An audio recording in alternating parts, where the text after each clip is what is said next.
coalition of over 240 organizations across this state, I want to thank every one of you for being here tonight, as well as those joining us across Alaska through LiveStream. At this time, I would invite you to please stand and remove your hat for the Pledge of Allegiance and the National Anthem, performed by veteran Jesse James, and please remain standing for our invocation from Chaplain Bill Pebbles.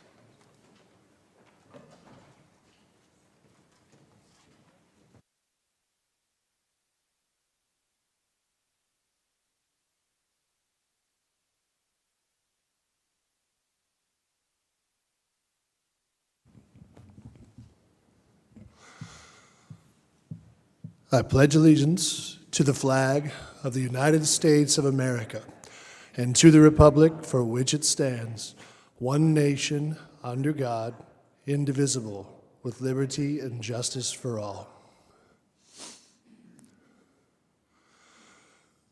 Oh, say, can you see by the dawn's early light what so proudly we hailed at the twilight's last gleaming, whose broad stripes and bright stars through the perilous fight, oh, the ramparts we watched were so gallantly streaming, and the rocket's red glare,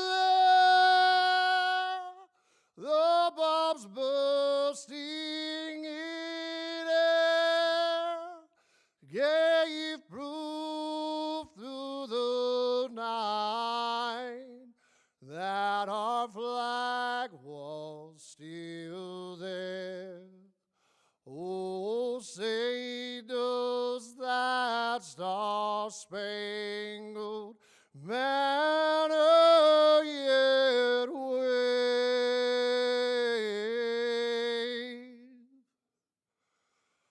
Oh, the land of the free and the home of the brave.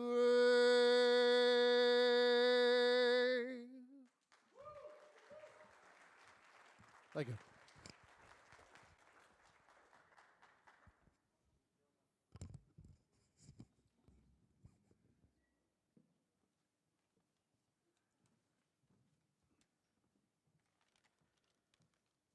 Let us pray. Father in heaven, we gather here today to hear not only from these women and men, but from you. As the topics of our veterans are discussed today and other topics, I pray for conviction over the hearts of these candidates, for a passion to help all veterans. Guide each person to serve not only you, but us as citizens of Alaska as well. Father, at all times, we have servicemen and women in harm's way, whether that is overseas or in their own homes, battling issues that they need your help with, they need our help with. I pray that they find the comfort they need. Isaiah 6:8, then I heard a voice from the Lord saying, whom shall I send, and whom will go for us? And then I said, here I am, send me. Here we are, Lord. Send us. Guide us on this day and every day forward. We pray for our president and those who make the decisions for our country and for our state of Alaska. We thank you, Father, for being here, for guiding us, and for loving us. In the name of Jesus Christ, I pray. Amen. Thank you, Bill. Please be seated.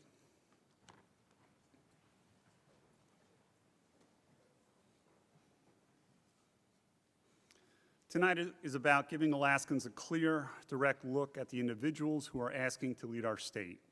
We will learn about their vision and the leadership that they hope can take us there. Alaska has one of the highest veteran populations per capita in the nation. Our state, our community understands service, sacrifice, and responsibility. This forum was envisioned by veterans to embrace those values. This is not a political rally, nor is it a traditional debate. Tonight will be a structured, moderated fireside forum designed to give each candidate a fair and equal opportunity to speak directly to the people of Alaska. Here's how it's going to work. Each candidate will come out one at a time and give a brief opening statement. This is their opportunity to introduce themselves, their vision, and their priorities. After all candidates have completed their opening statements, we will move into moderated questions focused on key issues facing Alaska. Each candidate will have 2 minutes to respond to each question. A visible clock will be in place, and I will do my absolute best to keep that strictly enforced. If a candidate directly references another candidate by name during their response, I will allow that candidate 1 minute for rebuttal. Following the moderated questions, each candidate has also submitted one question they believe Alaskans need answered. They have selected one other candidate to answer that question alongside them. These questions have not yet been shared. Same 2-minute timeline for each one of those questions. Once the candidates have concluded their questions, I will give each the opportunity for closing statements. At the end of the forum, live polling will be presented on the screen on stage to show how the audience have felt the candidates performed tonight. What we will strive for tonight, and I have full confidence we will have, is professionalism and respect from every candidate on this stage. This is a great opportunity for them to show their leadership to all of us. No interruptions will be allowed, and certainly no personal attacks. Time limits will be enforced. I will do my absolute best to maintain control of the forum, ensuring fairness and structure, and hopefully not having to use any sort of harsh language. This event is nonpartisan. The Alaska Veteran Community Partnership does not endorse any candidate. Our role is to provide a fair platform so Alaskans can make informed decisions. Now, it is my honor to introduce the candidates participating in tonight's forum. We will bring them out one at a time. First candidate, Matt Halala.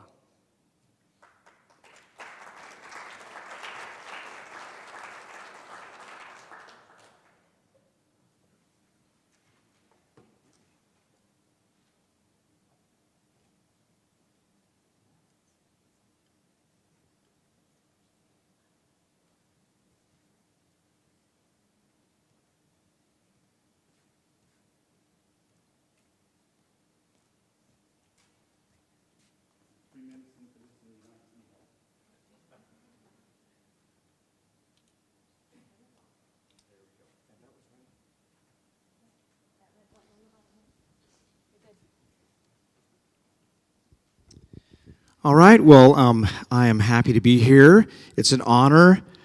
Good evening to fellow veterans, families, and friends. And I'd like to thank the organizers for putting this together tonight. It's always an honor to get to know everybody and to express our passion for the next generation and for Alaska and for our veterans. And the Halala family story began in Alaska 92 years after the day we're commemorating today, Seward's Day, and the very day this great land became a state, 1959.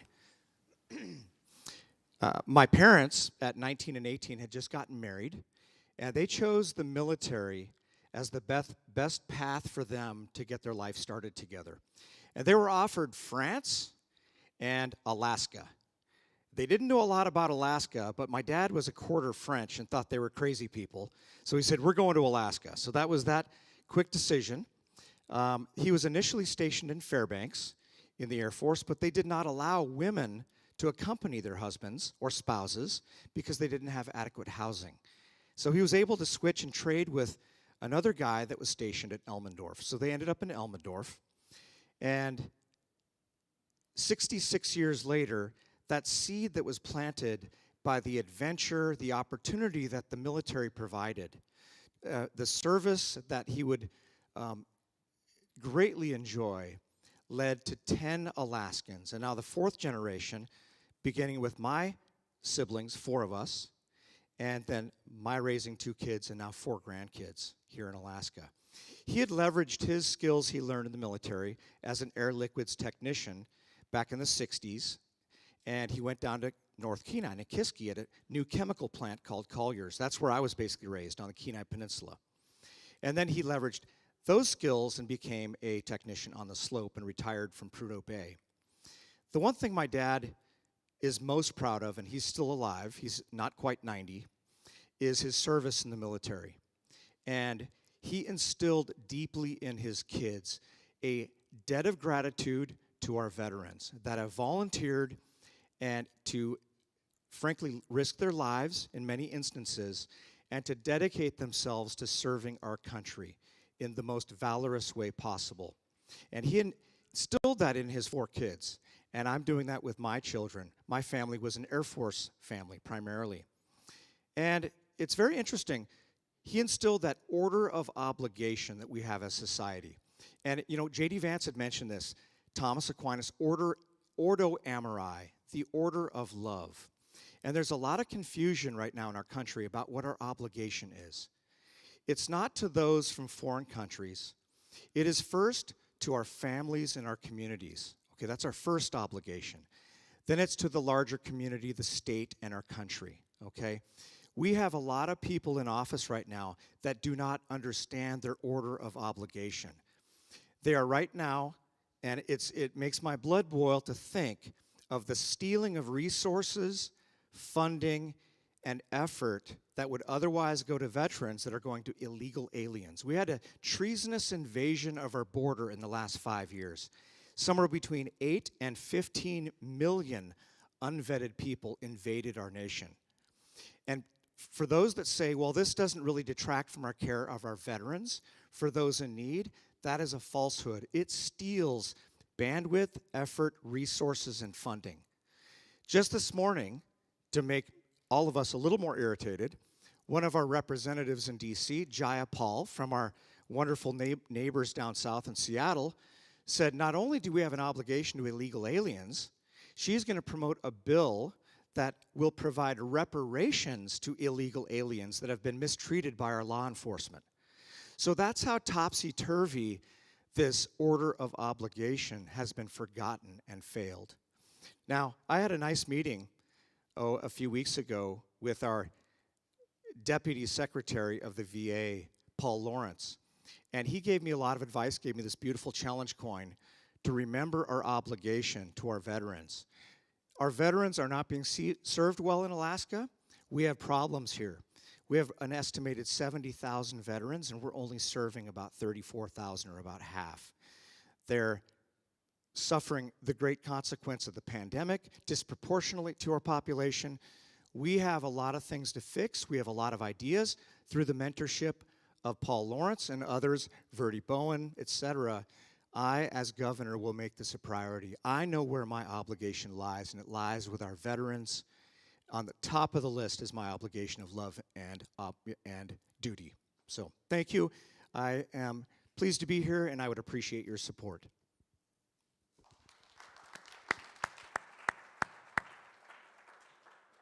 Thank you, Matt. Candidate number 2, Adam Crum.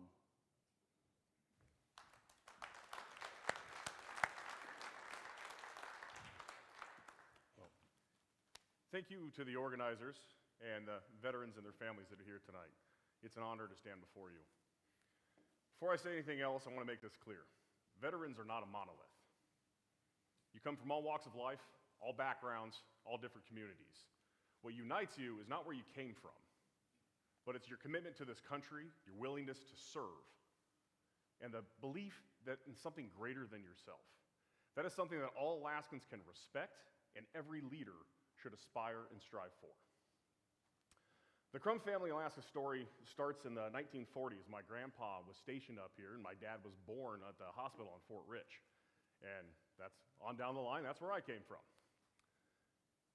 But then after college, I came back to help build my family company, Northern Industrial Training. We train Alaskans in real jobs, like truck driving and welding. We send them to work for companies all over the state in the North Slope. When you're an entrepreneur growing a business, you learn valuable lessons really quick, like having to go get a line of credit to make payroll, the importance of signing the front of a paycheck, and that the quality of your workforce can make or break a company. So we learned how to read DD 214s pretty quick. At one point, half of our employees were veterans. Not from a program, not because someone told us to, but based on merit. Because veterans show up, do the job, and deliver results. That is something that I have taken with me into each role about leadership, workforce, and dignity. I saw firsthand that veterans don't want a program, they want an opportunity. They want a chance to get a job, a paycheck, and build a way of life. Alaska is at a crossroads. We are on the verge of having oil and gas and Alaska mining projects lead the globe for the next 50 years.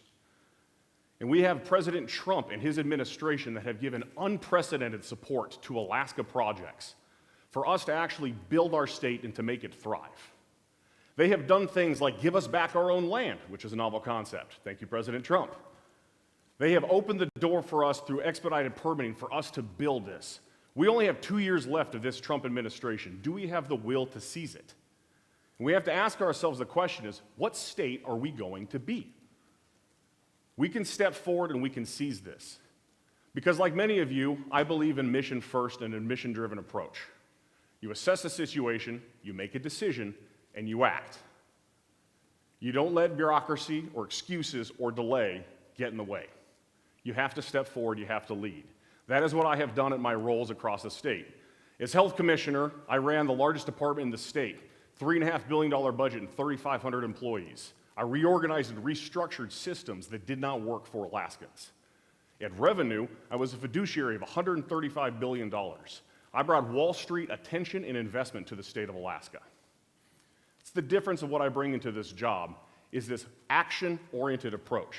Because Alaska needs a leader that is based on action, accountability, and results, not delay or excuses. The time has come for Alaskans to actually seize the day and to move our state forward. My 2 reasons for running are named Lucy and Ellie, and I have this little bracelet that my 5-year-old makes sure I wear every time I leave the house. This is why we need a state that our kids can grow old in, they can thrive in, that we make this a place of opportunity. We can do this together through a focused approach and a determination that we are going to make this better for tomorrow than it is today. I am just excited to be here. I'm excited to serve. I'm excited to have this approach that mimicking those who've served in the military, that it's duty above self. And I'm honored to be here, and I look forward to the conversation tonight. Thank you.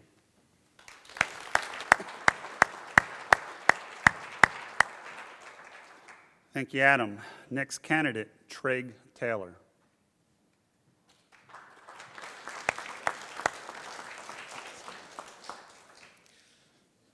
I'm Treg Taylor, and I'm running to be your next governor. First and foremost, I am so grateful for the opportunity to be here. I'm so grateful that I've been married to my sweetheart for 27 years, and together we're raising our 6 children as 4th-generation Alaskans. Jody and I own a small business. We transform blighted properties and transform them into quality housing for Alaskans. You know, in the beginning, I did most of the construction work ourselves after I did my day job as an attorney. And I still remember vividly that day that we put it all on the line and we sold our family home to buy our first apartment complex in Kenai. At that time, we had 2 kids. I'm running for governor because to make the changes necessary for Alaska to reach its full potential and for our children to have the opportunity to build their futures here. You know, one of my first priorities as governor will be to balance the budget and cut wasteful spending. After all, like all Alaska businesses and families, Jody and I have had to balance our budget, and we've had to make our income stretch to pay the bills. Right now, the politics in Juneau are out of step with the values of everyday hardworking Alaskans. They tolerate wasteful spending and inefficient programs. We finally have to get serious about reducing the red tape that drags down our economy. As a small business owner, I have example after example. For example, it took, for just transferring a simple license that normally in the past has taken only a couple days, it took a year and a half and $40,000 in attorney's fees. This type of bureaucratic nonsense makes it hard for Alaska's businesses to start and to grow. I will cut the red tape that will eventually reduce your cost of living, the cost that you pay for your groceries, for your fuel, and for your housing. As your governor, I will increase state revenues while decreasing the burden on taxpayers. We do this by building our economy. Due to our strategic location and our strategic resources and the global political climate, Alaska has an amazing opportunity to unleash its mining, energy, and timber industries. As your Attorney General, I fought Biden's onslaught of over 70 executive actions designed to shut down Alaska and our way of life. I partnered with the Trump administration on drafting Trump's first-day executive order unleashing Alaska's extraordinary resource potential and helped implement that executive order by working closely with the DOJ, the Department of Interior, the Department of Energy, and the EPA. I am the only candidate that has the experience to work with the Trump administration on day one to move Alaska forward. As a tough prosecutor, I have a proven record of cracking down on crime. I helped bring crime levels to 40-year lows in Alaska. We cut the rates of sexual assaults by 25% and successfully prosecuted 10 cold case murders. But we still have a lot of work to do. As your governor, I will unleash Alaska's law enforcement to do their jobs. And as your Attorney General, I pushed for legislation that made it tougher on drug dealers who caused overdose deaths. They now get a second-degree murder charge. They now get the second-degree murder charge they deserve. And as your governor, I'll push for the harshest penalties for drug dealers in the nation. Enough is enough. I will also take the action necessary to prevent the trawlers from destroying our habitat and our fish, which is so vital to Alaska's way of life. I have 6 kids. My 3 oldest, I have fond memories of them catching kings. Now, due to trawling, partially due to trawling, my 3 youngest haven't even sniffed a king. My policy, Alaska fish for Alaskans first.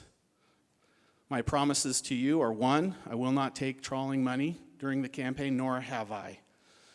And 2, on day 1 as your governor, I will work to clean up the Federal Fisheries Management Council by appointing individuals who put Alaska first and not the trawling industry.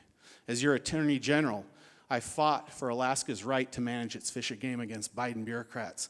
And as your governor, Alaska's fish and game will be for Alaskans first.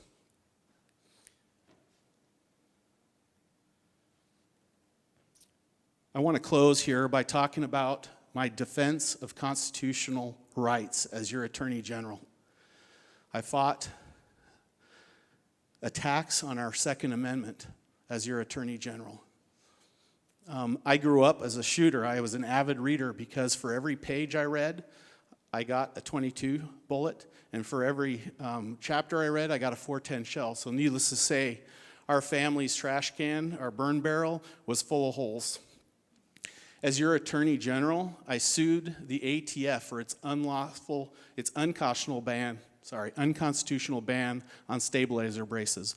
Those bracers, as you know, are vital for our wounded warriors to continue to be able to defend themselves and to participate in shooting sports. I also sued the ATF for its unlawful expansion of the definition of firearms.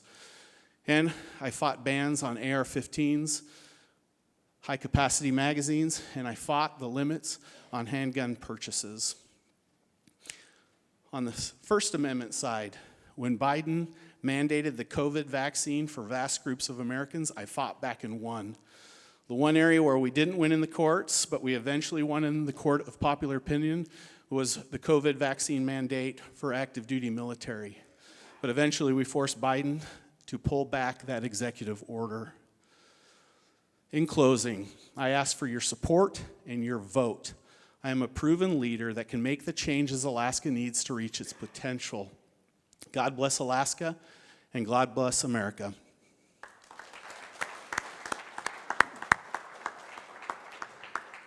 Thank you, Treg. Next candidate, Bernadette Wilson.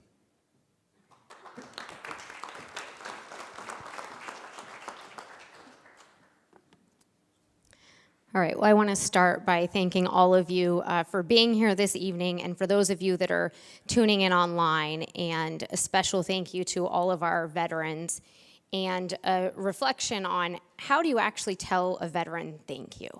That seems like such a small phrase when you contemplate the sacrifices that are being made. And as I was thinking about this event, I reflected back on my two brothers who served in the Marine Corps, with deployments in Iraq and in Afghanistan, and the sacrifices that they made, and the sacrifices that, my sister-in-law made as my nephew was growing up and my brother was deployed.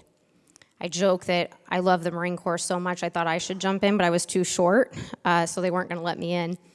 I look at my running mate, former state senator Mike Shower, who's a former lieutenant colonel in the Air Force. And I reflect on the sacrifices that families are making with our veterans and our active duty right now, today. There's kids going to bed, and they don't know when their dad's gonna be home.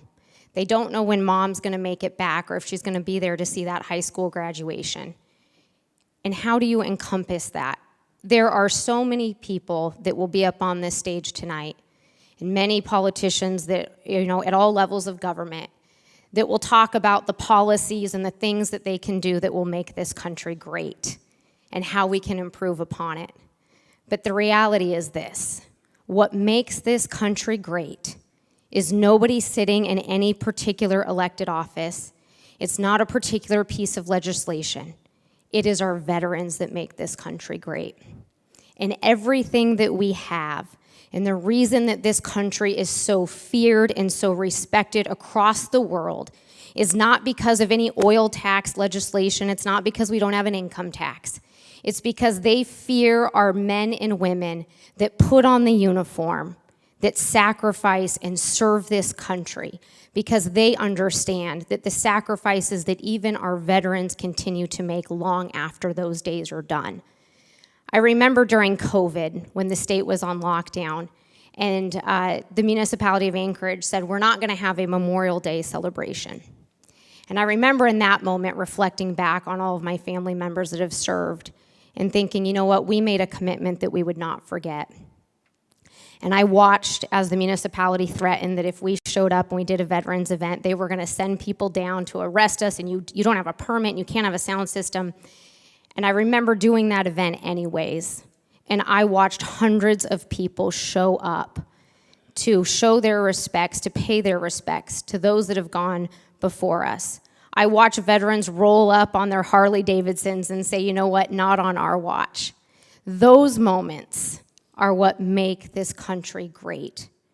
And so to all of you that have served, those of you that are serving, and to your families and to your children, I want to say thank you so much from the bottom of my heart. Really and truly, you are what drive this country to greatness. For those of you who do not know, I was born and raised here in Alaska. I was born in Kenai, and I grew up in Anchorage, where I raised my 3 children. My oldest one, when he graduated a few years ago, he told me, he said, Mom, I've decided that I'm not going to go to college. I'm going to go straight into the workforce. But I've been looking at the economies in other states. Been looking at Arizona, and do you know what the price of housing is in Texas? And do you know what Florida's doing, and all of these things? And I admitted to my then 18-year-old, I said, Damien, if I was 18, I wouldn't stay in Alaska. I would get out. I would not find a spouse here. I would not start a business here. Go set up roots somewhere else. And as I laid in bed that night, I was heartbroken and I was angry. And I was heartbroken because what ran through my mind was the fact that my grandmother was born in the village of Naknek. I hail of Aleut descent.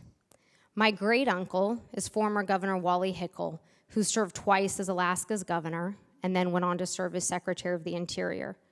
My grandfather, Vern Hickel, helped build this state, quite literally from buildings all over. In fact, the company that he started decades ago, my uncles now own and operate, and we're doing projects even this summer down in Sitka. I look at the family businesses that have been in here for decades. My biological dad now owns and runs the family business that has been in Alaska for 50 years. My mom and my dad have a dirt company that's been here for more than 40 years now. And I myself own a garbage company headed into our 11th year in business. I joke that I know dirt and I know trash, so I figure I'm well qualified for politics. But those family roots ran through, and I became incredibly heartbroken because I don't want our kids to leave. Both of my brothers that served in the Marine Corps are here in Alaska raising their families. My grandfather is buried out at Fort Rich, along with my grandmother. I don't want to move. I have roots in this state as deep as you will find. But I was also incredibly angry because while I've been working in small business and on the entrepreneur side, I have busted my butt to get people elected with time, talent, and treasure, only to watch them get down to Juneau or get elected and get more concerned about keeping a job than doing a job. I have watched this state face the exact same problems. We're having the same conversations that we have had for decades. And so I became incredibly angry about it. It is time for us to get this state on track. I have watched for 10 years as they have dwindled down that permanent fund and attempted to convince Alaskans that they should not have to follow a state statute, that they should be able to arbitrarily break it, and it's wrong. They absolutely have the money there. The same ones that will tell you that they can't afford it haven't met a spending package that they don't like. I've watched on resource development and on projects here in Alaska. We can talk about King Cove, ANWR, NPRA, West Susitna, Juneau Access. There's a whole list of them. They're the same projects that we have been talking about for decades. It has been 40 years since we've built a major road in this state. I've watched as we've told our kids you can't pull a king salmon up out of the water. Recently, we had a conversation about limiting the halibut catch to 1 halibut per resident. That was this past fall. Meanwhile, trawlers are pulling up hundreds of millions of pounds of salmon and halibut dead. That's a conversation that we have to address. We used to be number 1 in education. We're 48th, 49th, 51st. Meanwhile, across the country, they're talking about backpack funding, learn everywhere, no more lines, pieces of legislation that we have not even seen introduced in Alaska. Not even introduced. These conversations are long past time to have. And what we know is that the career bureaucrats aren't getting it done. It's time to do something different. I thank all of you. Thank you again to our veterans. I look forward to having a great conversation with you guys this evening.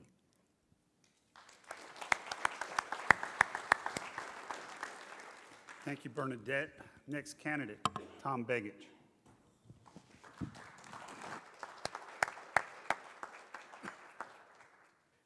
First, I want to thank the Alaska Veteran Community Partnership for putting this on. Thank you, Tom. Thank you, Jesse, and thank you all of you. Thank you all for being here, too. I'm going to talk a little bit about the past, a little bit about the present, and a little bit about the future. And I'm going to try to keep to the 3 minutes that we were told we had. Try to make it a little easier for all of you so you can listen to our detailed answers to the questions. In terms of the past, I was born in Alaska. My parents came up here in 1957. My dad and mom came up on the Alcan in the middle of winter, decided to build their life and their career here. My dad started working on base. He worked at Fort Rich in his first job, then went into the Anchorage School District. From there, he worked his way up until he was superintendent of on-base schools here, Fort Rich, Elmendorf. He ran those schools until he moved into the state senate, where he served for 8 years, and then 2 more years as your U.S. congressman. He died while running for re-election. My mom raised 6 of us at that time. She raised us to listen to others, to be open to other opinions, and have very different opinions among all of us kids as well, and we do to this very day. That understanding has allowed me to both build a business that's been successful in Alaska since 1983, doing research and communications work, working on mental health issues, substance use issues, working on suicide prevention, working on issues that affect our veterans up here disproportionately. 3 times the rate of suicide, the rate of substance use, and no consistent mental health programming. The present today is grim for our veterans because we have not prioritized mental health services. We have not prioritized the future and the present for those who are coming home, those who have been in battle, those who are going into battle today, and those who will go into battle in the future. It's important for us to have a network that takes care of those who have given the greatest sacrifice of all. And that's part of the present. We do a lot of things for our veterans in this state, and I'm glad we do. We provide our disabled veterans discounted opportunities for hunting and fishing licenses. We allow them the opportunity, which we should do, for reduced fares on our marine highway system. We must fight to protect those, and we must fight to expand these services, and that's what the future is about. The future is about ensuring that there is a pathway to a job, a pathway to a home, and a pathway to a future for all of our veterans.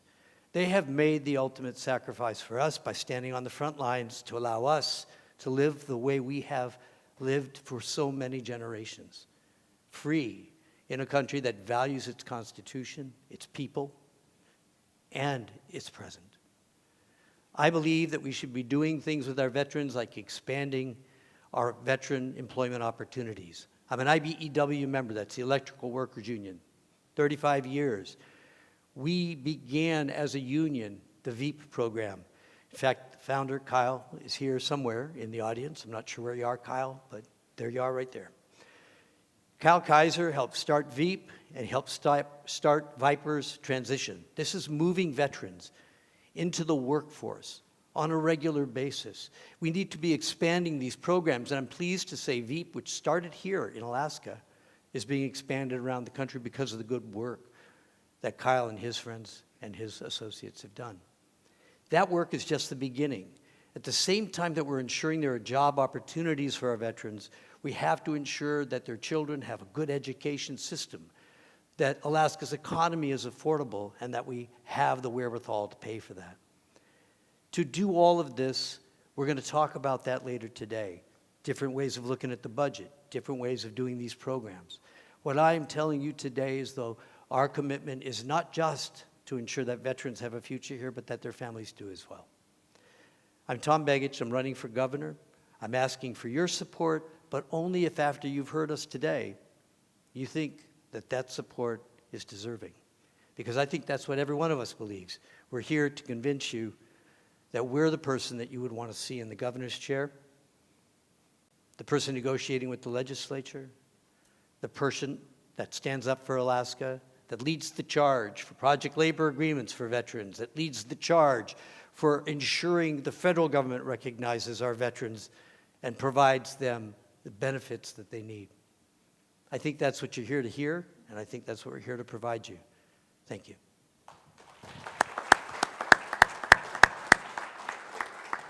Thank you, Tom. Next candidate, Shelley Hughes.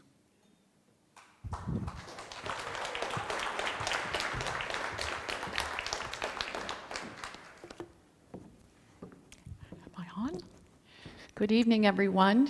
So here we are in a theater on a stage with a fireplace. So this apparently must be an audition for the starring role of governor. And everyone else, whoever doesn't get it, then is kindling for the fire. No, just kidding. None of these folks, none of these smart folks, nor the one off stage, deserves to be kindling. I'm going to take the approach that Abraham Lincoln took, and as your governor, I will put together a team of rivals. And I am committed not to speak ill of my friends who are opponents. So, first of all, thank you all for being here, and those who are watching online. You took out a Monday night. You are engaged. You are super voters. Thank you. I am deeply thankful for the veterans, all of you who are veterans. You are the reason we can gather. You are the reason we're here. And I'm so grateful. I come from a family of many, many veterans, and speaking of Lincoln, the first relatives we know fought in the Civil War. My grandfather joined the U.S. Army at the end of World War I and fought in World War II. My husband is a Vietnam vet. I have an uncle who is in the Navy, a niece who served in the Army. I have a son currently at Little Rock Air Force Base, a C-130 pilot. I have 2 sons-in-law who served and are retired and suffering injuries, both of them from jumping out of airplanes. And I have a grandson who is currently serving in the Space Force. My son, when he was at the Air Force Academy, we were cut off during the first freshman year when they were in hard training.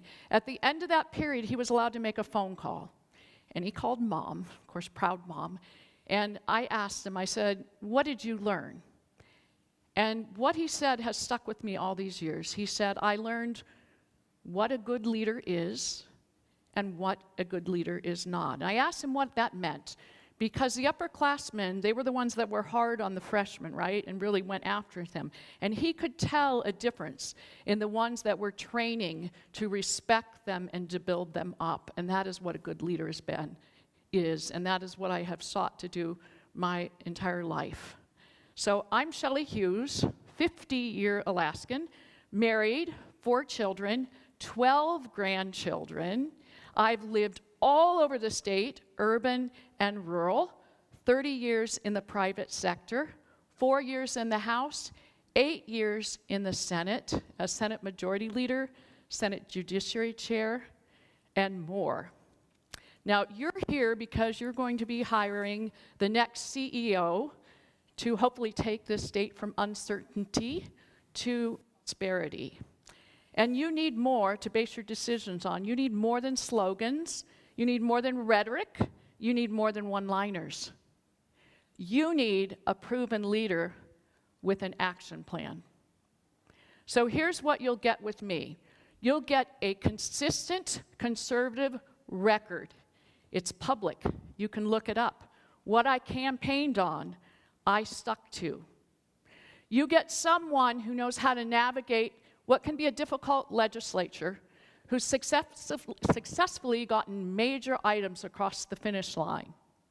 That's important because, let's be honest, how many times do politicians say things that sound good? But how many times are we disappointed? With me, there's no risk. You know I've kept my word and I deliver. Looking ahead, sometimes when we look ahead, we look back at where we've come from. And when I think where I came from, when I was a young woman, my very first job was cleaning houses. And I was in Alaska with empty pockets, no silver spoon in my mouth. I married my husband. We struggled. We scraped. We were under the poverty level with little children. We lived in a cabin, no electricity, no running water, outhouse, heated and cooked on a wood stove, grew our own food. I dug clams. We lived off the land and water around us. But yet, through hard work, because of the opportunities we had at that time, we now are richly blessed. And I want that again, and it makes me angry that we have young people leaving this state. It makes me angry that veterans don't have more opportunities like they should have. And I'm going to work to fix that. There's not a lot of whole time in this opening, so I can't go into the detailed action plans, but I don't make promises unless I have a feasible plan and practical steps.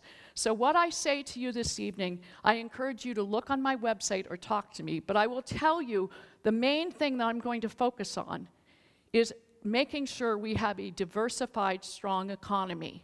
We have relied solely on oil, and that has been a problem, and it's why young people are leaving. It's why we have struggles right now. It's why we have a high cost of living. So there are 3 pillars to building a strong economy, and I'm going to work on those 3. The first is cheap energy. It's going to be a portfolio. Yes, the gas line, but also hydro. We have 3 million lakes, 12,000 rivers. It's going to be clean coal technology, geothermal. It's going to be small modular reactors, because cheap energy underpins the cost of living, impacts everything in your lives, all the goods and services, everything. The second is getting land into your hands. I'm going to offer a streamlined Homestead Act to make housing more affordable, to open up new industry opportunities, including agriculture. We're going to go after some of the federal land grab that should not have occurred at statehood. You know, the states were supposed to come into the union on equal footing. Tell me why then does New York only have 1% of its land owned by the federal government, but Alaska has 62%. We're going to right that wrong. We're going to right that wrong. The third pillar is infrastructure. We're going to build again. We're going to build again. You know, one of the things I learned recently is we're leaving federal dollars on the table because we don't have a port authority in this state. By golly, that's one of the things I'm going to work on. We're going to establish a port authority. When you think about the west coast of Alaska, see, that would be on this side for you all. The west coast, that's an open market, open ocean to Asia. We should have ports on our western side. And as a legislator, I championed the A2A rail. Do you know what that is? It's Alberta to Alaska rail that would connect us to the lower 48. We're going to work on that. Those are going to be game changers in the state. But in order to really build our infrastructure, we have to fix what's been happening, and that's our fiscal situation in Juneau, because we've been robbing, not only from your PFD to pay for the operating budget, but we've been robbing from the capital budget to pay for it.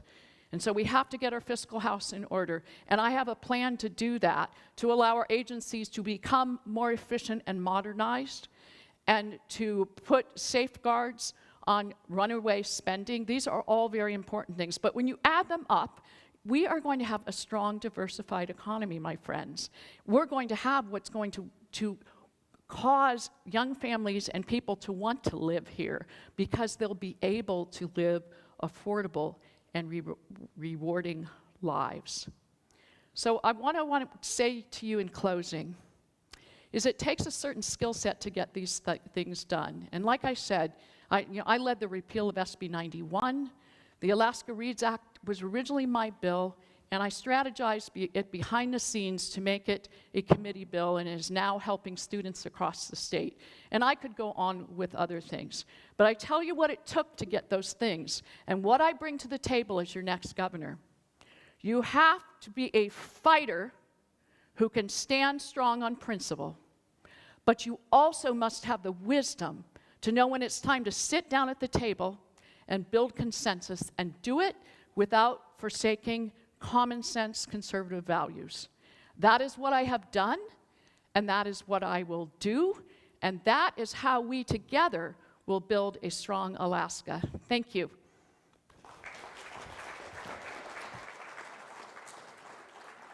Shelley, thank you. And our final candidate, Dave Bronson.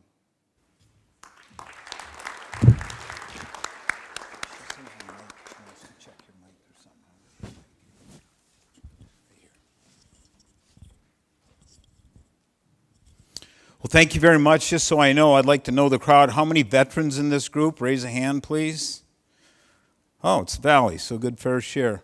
Well, thank you for your service. I really appreciate it. I stand with you. I'm a 24-year veteran of the Air Force in the Alaska Air National Guard.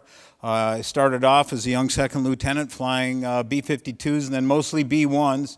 Came up to Alaska as an airline pilot, and finished off my career in 2005 as a lieutenant colonel flying C-130s and serving very proudly as a maintenance officer with the Alaska Air National Guard out in Coulis. So I know in these kind of venues is what I'm supposed to say is that, you know, appeal to your veterans' demands and needs, and the needs are very prescient. I understand them myself, whether it's Veterans Affairs or help getting anything from government. But at the end of the day, I understand what you really want, and it's what everyone else wants. You want government out of the way. You want a smaller government. You're small businessmen and women, and you just want government to leave you alone. You want to make some money, you want to live free, and you want the government to stay out of your business. Just so you know, this is my opinion of politics today in Alaska, is that my first and foremost job as governor, or in this race, I should say, for governor, is not to win. My first and foremost job, and I'll be blunt with you, it's to make sure a Democrat doesn't get this seat. I know that sounds raw politic, but that's what it is, and that's my first and foremost job. I do that by winning this seat. I am the one person in this room, one who is a veteran on this stage. The other thing is I'm the only one who's held an office, a political executive job. And that's for 3 years. I served as mayor of the Anchorage of Alaska. And if you hadn't heard, that was a pretty interesting 3 years. I came into office. COVID was full tilt. They were shutting down small businesses. We lost over 200 small businesses, not due to COVID, but due to the leftist shutdown of our government and the restrictions that we put on them. I came into office, and we had no one showing up to work. We had departments where everyone was working from home, and we didn't know what they were doing. I came in on day one and said, "You're coming back to work, because that's your job. That's what the taxpayer demands." I opened up small businesses. I eliminated the restrictions. My opponent was going to do mandatory vaccines for 3,000 municipal employees. I stopped that. I came in, I says, "We're done with the mask mandates. We're not going to do it." The Assembly tried to force it, and I just says, "Well, I don't have the code enforcement officers to do that, so it's probably just not going to happen." I had to open up the city in very difficult times, and that's because we had lost too many elections. That's why are we on the, and every last candidate here said, we're on the cusp of a golden age for Alaska. Why is that? It's because the right president got elected. The last president is the one that screwed it up, and quite frankly, there were some Republicans that didn't do a very good job before Donald Trump got here. Love him or hate him, you can love him or hate him, I just don't care. But at the end of the day, he's opened up this state. He's given us that dream of a new era of development like we had back in the 70s when we were building big things. We were promising big things, we were delivering good things, and now all we do is we promise big things. We don't deliver. Several of the candidates called it right. We talk about doing stuff and we just don't deliver. Government doesn't do that. Government just gets in the way. You need someone, we need someone in the governor's office who has the experience and the fortitude to fight against the bureaucracy, even as that governor is going to own that bureaucracy, and not fight with the one federal government, the one federal administration that's opened up this state to accomplish all the dreams that we want to accomplish, and that's this federal government. I'm not going to build roads illegally across the land and get in a lawsuit with the federal government. Not going to do that. Why would I? The road's going to happen anyways. Make it happen by making things, by working with the Donald Trump administration. I'm not going to fight them. Now, the next administration, if it's a Joe Biden administration, I will fight them just as we did in this. I've hired lots of lawyers as the mayor, so nearly 40 lawyers. I'll hire an attorney general that will fight. I will hire lawyers that will fight. But let's start off working with the federal government for a minute. Just for a minute, let's work with them and get what we've got. $163.5 million lease sale last week on the North Slope in the NPRA. That's a huge win. That's the biggest sale in the history of this state. And we got that because we won an election at the federal level. Elections matter. What happens in the ballot box is almost as important as what you do on Saturdays or Sundays whenever you worship. It's almost that important. So my name's Dave Bronson. I'm running for governor. If you didn't know, I think everyone else is running for governor in this race. So thank you very much. DaveBronson.com.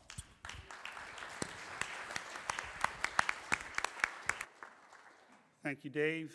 All right, it's time for some questions. Candidates, I would remind you that we're going to stick to that 2-minute time limit. Can we get that up on the screen for the candidates to see? Thank you. The order tonight is just going to be randomly picked. We're going to start question number 1 with you, Dave. Question number 1, the topic is a targeted veteran question, the background. Alaska has one of the highest veteran populations in the country, with unique challenges tied to transition and isolation.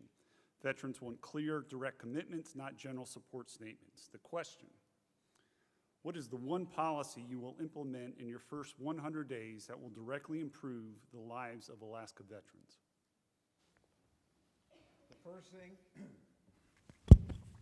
The first thing would be to put in the governor's office a representative that reports immediately to the governor on Veterans Affairs, because we don't even have a great website at DMVA. It's a very problematic website.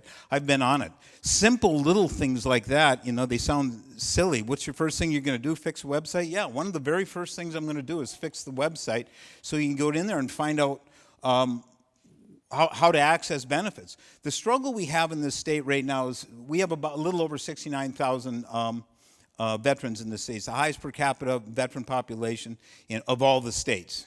So we've simply got to do better simply because of the volume. We've got to do much better. We've got to make sure they get the health care. We get the health care. I'm a disabled veteran, so I use the VA out here. I understand what it's like, and I'm lucky because I use that facility, and they do a good job. But we've got other veterans facilities that do a terrible job. Now, remember, the VA is federal. I think we all understand that. It's federal, but the state has a part in dispersing and managing the benefits through the Air National Guard folks, the Army and Air Force and Air National Guard. We've got to do some administering of those benefits, but a lot of the money, because of the Title 10 versus Title 32 issue, the feds got a big bite at this, and we have limited control over the feds, but we simply need to do everything we can do at the state level. Thank you, Dave. Matt, start with you. Hello? Yep, there we go. So you said one thing. What is the one policy you will implement in your first 100 days? So in my conversations with our existing director of the VA benefits here in Alaska, Verdi Bowen, and with Paul Lawrence, the Deputy Secretary of the Veterans Administration, they both said the same thing, and it has to do with helping our veterans gain greater access and visibility of the benefits they have available to them that they are unaware of. And that's through hiring more veteran service officers, VSOs. When Verdi showed up here in 2009, he had no employees benefiting our veterans. Now he's got 5 state employees and 18 VSOs. But he says we're still about 12 short. We need about 30. These are case management officers, navigators, that receive requests, concerns, inquiries from veterans that are eligible to find out what's available to them in their time of need. Depressed, anxiety, suicidal, all these things that we're facing in the demographic that is our veteran in need. So enhancing funding for the VSOs, that is what the 2 people I listened to told me repeatedly, was they need more assistance in gaining visibility and access to our veteran in need. So that is my one thing. Thank you, Matt. Adam. So I think the updated numbers have it about 80,000 veterans in the state of Alaska. Only 37,000 actually are signed up for VA services or understand their benefits that are allowed to them. The one thing that I would do, which actually kind of is the carryover of all of that, is I would move the state VA out from the Department of Military and Veterans Affairs, and I would elevate it, and I would put it underneath the Lieutenant Governor's office. Lieutenant Governor has 2 things constitutionally. They have to protect the seal, and they have to run elections.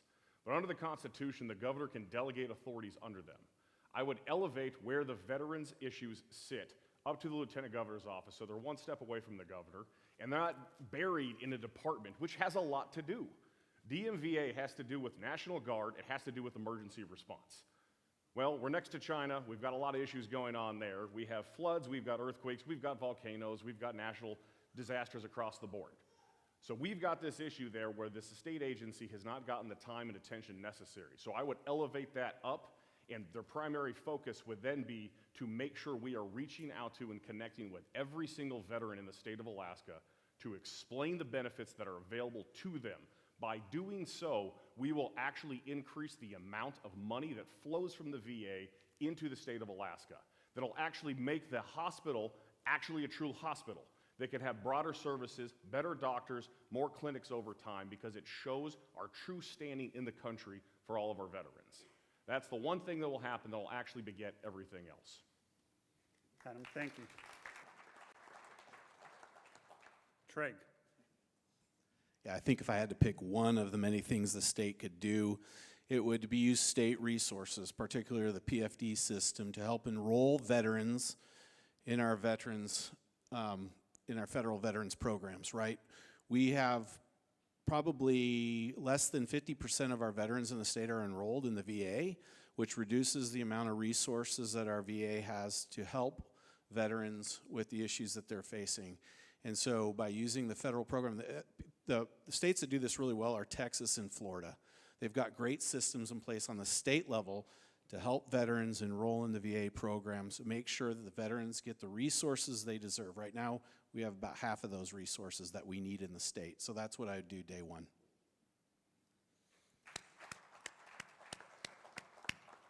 Thank you, Trey. Bernadette, please. Well, first of all, I think that we're setting the bar pretty low if we're asking just about one thing. I would like to start by saying it's time for us to set that bar much, much higher for our veterans. But we can talk about the veterans who are not currently enrolled. We can talk about the long wait times on the phone, or the fact that when our veterans call, sometimes the office is already closed because the phones have been directed out of state.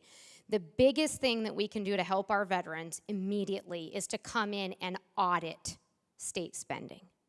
Because when we talk about those VSO positions, do you guys realize that those positions are currently funded in the budget, but they are unfilled?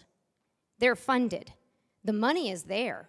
The money is there not only for those positions, but the money is there for a whole host of other veterans programs involving outreach and education. However, it's not being spent where it should be because the legislature has taken that money and is spending it elsewhere.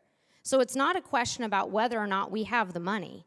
We have the money, it's there, it is funded. Those positions have stayed unfilled because they have moved money over.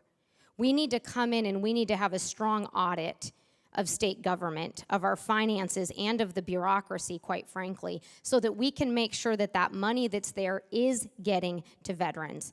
The other thing I'll say is this, going back to my point that you're setting the bar pretty low, I would love to see our property taxes erased for our veterans. I see veterans that are living on a fixed income, and when you hear stories about veterans losing their home because property taxes are raising through the roof, it is an absolute tragedy.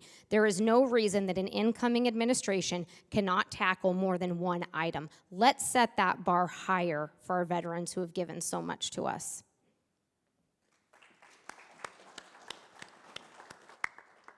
Tom. Thank you, Tom. There are a lot of good ideas here. For me, the number one idea is ensuring that we have a navigator. That's something you can do in the first 100 days, a veterans navigator at the governor's office, in the governor's office. The governor gets a number of special assistants. That'll be one of those special assistants. I believe that the way you find what's going on in a community is you actually have to talk to that community. But it is longer, and I think Bernadette is right, that this has to be a higher bar. The other things we can do is insist that when we are letting government contracts out, right now we provide project labor agreements with all of those, but we don't have a veterans preference for those. We have a veterans preference for contractors, 5 and 10%, but what we don't do is we don't prioritize that as part of a project labor agreement. That is something I will commit to working on and ensuring that we do it. It was observed to me a little earlier today that there are a number of ideas that people claim to say they're going to do for veterans over and over again, year after year, election after election. I'm kind of done with that. Something that was said earlier when Bernadette was talking, when she talked about people that she helped support with treasure and time who didn't actually do the job they were elected to do. I will, because I got tired of the same thing. I've given a lot of my time to candidates who haven't followed through on their commitments. I want to follow through on that commitment, and I'll follow through on more. Housing issues, medicine. When we're talking about not every veteran is covered, that means we have to look at the way we provide coverage now. At the federal level, they're cutting back on that coverage. We have a responsibility as a state to figure out how we're going to expand access to health care to not just those veterans who are below the poverty line, but those who are homeless. We have to provide it for those who are less able to access those resources. I'm going to work on that over my first 2 years, and as we get toward the end of this administration, I want to see more veterans housed, I want to see more veterans employed, and I want to see more veterans getting the services they deserve for the sacrifice that they have made. Thank you. Shelley. Thank you. The first thing that I would do is I would bring together a group of veterans with boots on the ground to meet with me, to tell me what they think the most important thing is to do.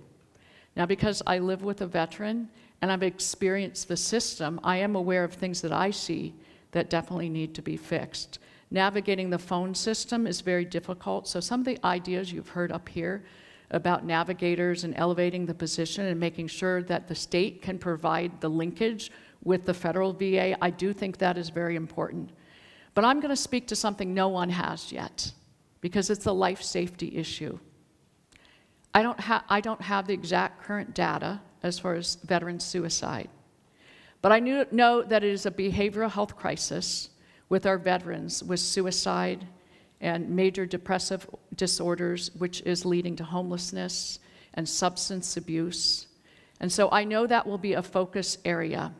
PTSD is real, and it's impacting our young soldiers and airmen that are coming out of recent service, as well as our elderly ones. And we can have all the services, we can have all the navigators, we can tell people what the benefits are, but if they're not in a position where they can process it and get the help, we have a problem. And right now, you can call an 800 number, you can get put on hold. It is a maze. I know because I've dealt with some of it. So I think bringing boots on the ground so we really, really know what you as veterans are dealing with so we can better understand it. That's part of my motto altogether, is I'm not going to be an expert on everything. I am going to need to hear from you, and I will listen and I will act accordingly. Thank you.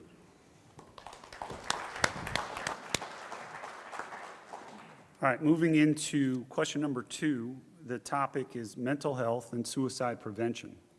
The background: Alaska continues to see high rates of suicide and behavioral health challenges across multiple populations, to include veterans, Native Alaskans, rural Alaskans, and teens. Bernadette, we're going to start with you. The question, with 2 parts, and I will reread as necessary: what specific actions will you take to reduce wait times and expand access to mental health care? And in conjunction with that, what is your plan to reduce suicide rates in Alaska?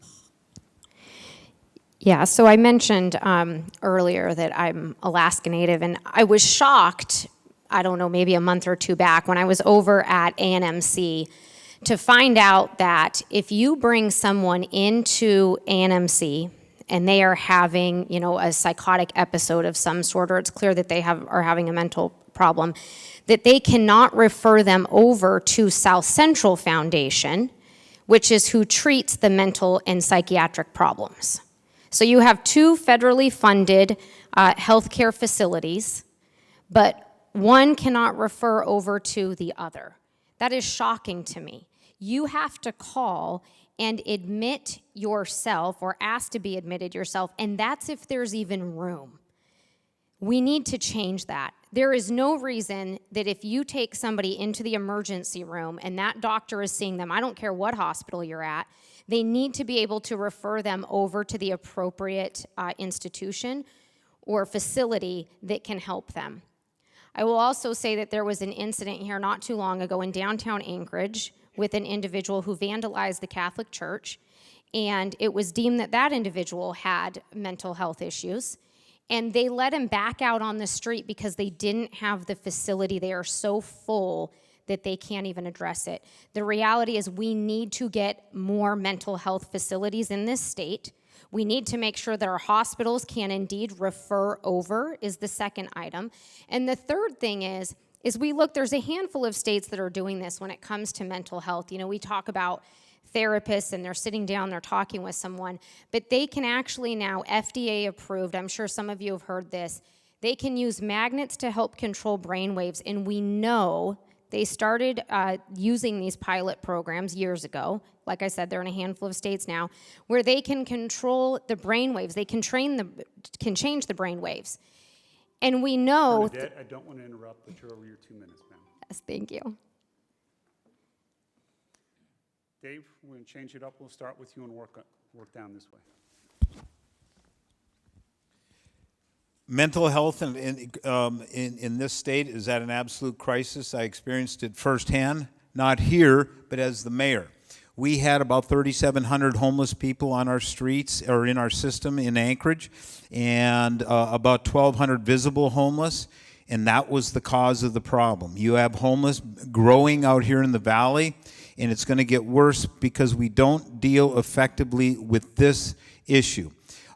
When it comes to the homeless issue, nearly all of it is created by psychiatric, drug, and alcohol, or a combination of all three. That's what causes it. If you dealt with those three things, you would solve the problem.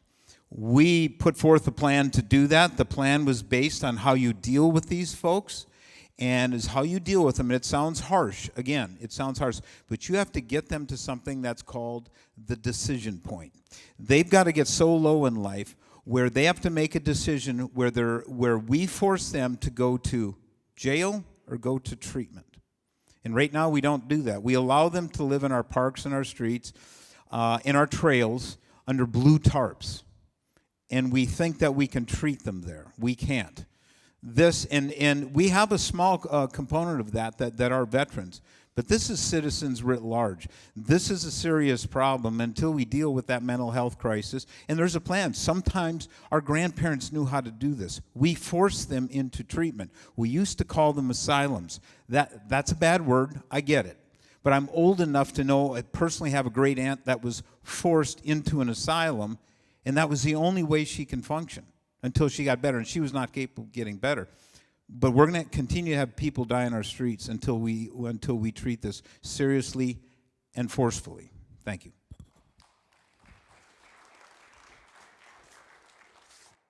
Shelley, please. Wait times when someone is in need of serious help is absolutely unacceptable. So we're going to work to bring it down, and we're going to do three things. We are going to streamline the ability for people to get the certificates they need to serve as behavioral health providers. There aren't enough. Remember, how many of us have been around long enough, you remember the forgiveness loan program that the state of Alaska had, that if you came back and worked in that field, you got some repayment. We could look at that, but we definitely need more healthcare providers. We need to establish something that I'm calling care campuses. We don't have the institutions and their constitutional rights that people have, but it's not kind and compassionate to let someone be in a bad condition. So let's have care campuses where they have a safe and comfortable and nice place with nice grounds. But let's also make sure that they have escorts when they leave to help them come back when they're too mentally ill to do so. And the third thing we need to do is we need to create an awareness that the help is out there. We talked about that earlier. It's so important for people to know immediately that they're not going to be put on hold, but they will be put together directly with someone who can help. You know, these are our brothers and sisters. These are our mothers and fathers, our sons and our daughters. I can't think of anything more important than making sure we're looking after the life and the safety of these people, because these things progress. It can start out small, but it can move to be something incredibly, incredibly serious, and wait times are absolutely not acceptable. So we need to have more behavioral health providers. We need to have care campuses, and we need to make sure that we are all aware to get them to the help where there is no wait time. Thank you. Tom. Mental health has a number of different ideas that we can use to support the mental health community up here. I mentioned already in my opening comments, I come from a background of working in the field, 6 years on the Suicide Prevention Council, where time after time we came up with plans that this administration, the current administration, did not support. So we did not fund the plans that would have helped use evidence-based approaches to work with those who are having suicide ideation. 3 times the number of the average number of our Alaska Natives, of our veterans, have attempted suicide, suicide ideation, or committed suicide. The way you solve suicide is providing the resources to help it happen. The Chris Kyle Center in the North Star, which is a private mental health clinic, has done in East Anchorage, is working with our veterans on these very mental health and behavioral health issues. You have to understand that they come together. You have co-occurring disorders of substance use and mental health, and they have to be addressed together. Being able to talk about it in the urban environment is great, but what are we doing in the rural environment as well, where those rates are significantly higher, especially with those veterans and those Alaska Natives who live in our more remote communities? With these folks, we've worked on expanding our public health housing in rural Alaska. When I was a minority leader, we ended up funding 12 times the amount of public health housing that we had done because we took that as a priority for my minority. And in doing so, we put it in the budget, and we got this governor to agree to sign off on that. That means that we can have itinerant public health folks visiting in these communities, those who have behavioral health backgrounds, providing that resource in an ongoing, continuous method. If you don't do it continually and you just do it one time, you're not solving the problem. And it doesn't matter whether it's a veteran, whether it's somebody who is suffering from sexual abuse, somebody who is suffering from substance use, you have to work with them to solve the problem. And I'll say one last thing.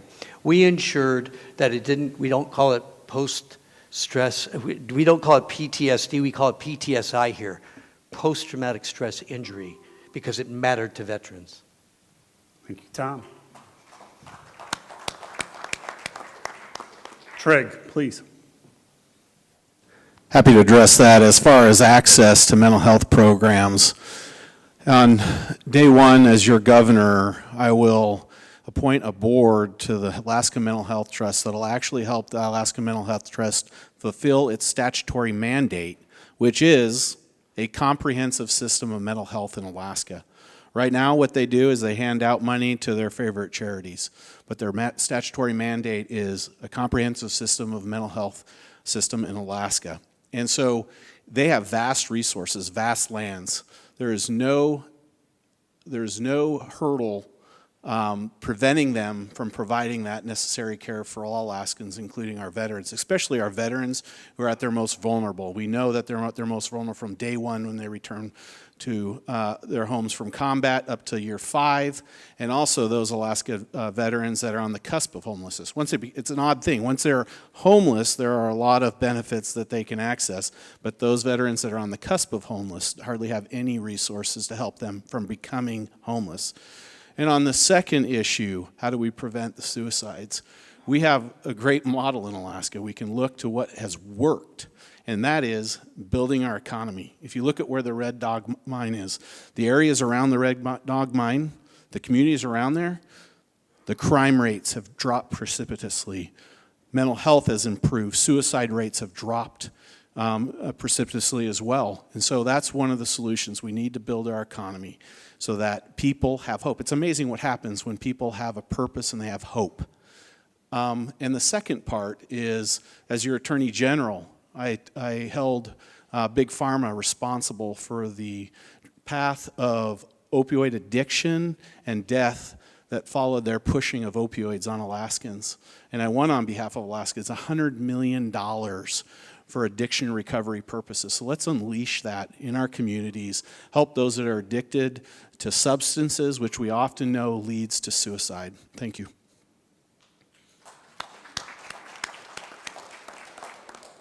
Adam. As a health commissioner, it was under my administration when we did that. We actually implemented the 1115 waiver for Medicaid, which expanded the continuum of care for both mental health disorders as well as substance use disorders treatment across the state. When you're talking about these things, the most appropriate thing is not going to the highest level of care, it's the lowest level of care appropriate, because that is how you can actually cut these things off very early on. So we created this to where it actually allowed different license types and behavioral health therapists across the board in order to access and provide these services. But we haven't seen an explosion yet, as well as the people taking up these jobs. And the reason is funding. This costs a lot of money. Alaska is by far the most expensive state in the entire country, if not the world, for healthcare. We have to actually make a decision as a society and as a state, are we going to actually invest in this and increase the funding types available for these positions to be out there? This is something we have to do. When I talked about bringing the state VA in and actually getting more of the VA resources in, that is a fight we have to have because it is a mutual approach. We have to have the federal side providing their part as well as us at the state. These are a lot of things that we have to work on and we have to agree to, but the tools are in place. We also have to talk about the level of care because right now at the state psychiatric hospital, it really is an all or nothing. And people that are actually criminally insane or deemed not competent to stand trial, they can only be held for a very limited amount of time and then they are released back onto the street. And we have seen atrocities happen from that. So we have to decide that level of care. And I agree, we have to grow our way to prosperity. Working in, owning a company, putting people to work for 20 years, it's amazing what happens. Societal ills go away when people have a job, when they have opportunity, and they have hope. By working and building Alaska, we can actually let a lot of these go away and we can pay for and care for those who truly need it.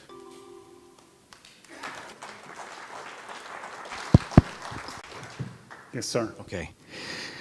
All right. For those of you that don't know, I know a bit about healthcare. I was a physician surgeon for 30 years up here, and I spent nearly 5 years on the state medical board. And I am very impressed by Firewatch and the Governor's Challenge with regards to the VA and the veterans' mental health challenges right now. That's a very good program. An expansion of the 988 hotline is also very important. Now, healthcare, to have a healthy healthcare system, you need to have greater accessibility, reasonable cost. You don't want it to be dirt cheap because you want it to be quality and you want it to not burn out the providers. So to reach all 4 of those, you need to do something about rural Alaska, and that's by expanding mid-level accessibility with PAs. So one of the things that I think would be very important is to recognize that PAs already in rural Alaska are independently practicing. They're staying within their lane. They're offering up early intervention for mental health issues. They're recognizing it. The other thing is, of course, we have a great deal of sickness in society right now. And it goes, across the board, a lot of problems.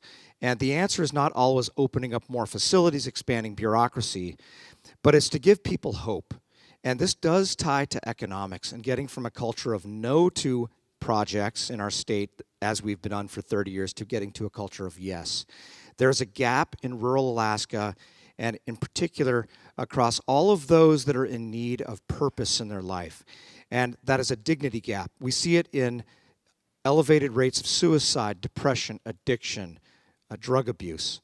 And by growing our economy, our veterans build dignity through work, and they build dignity by contributing to themselves, their families, and their community.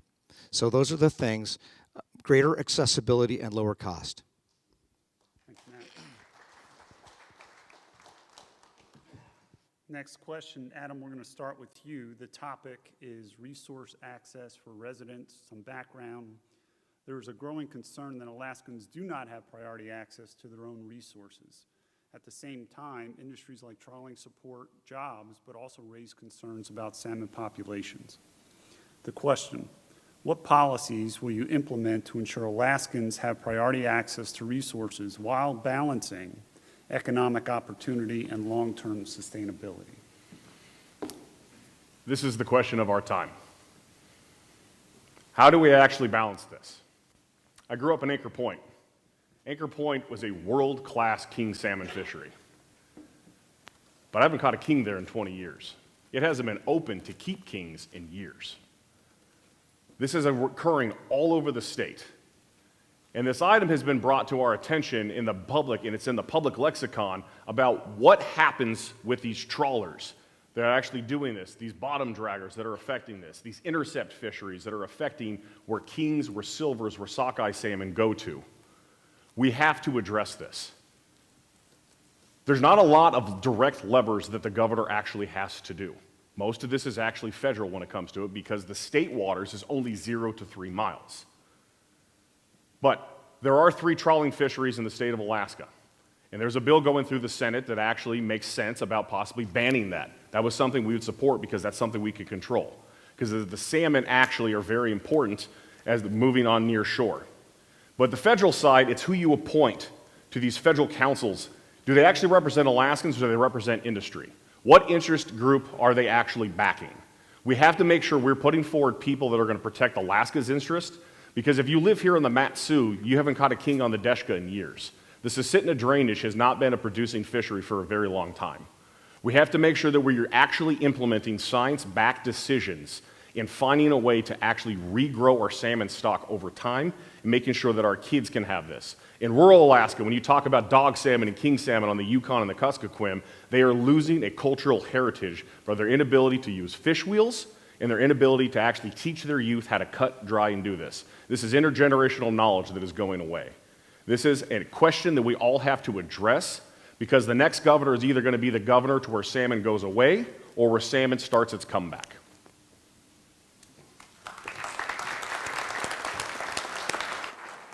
Matt, please. Okay, this is a great topic.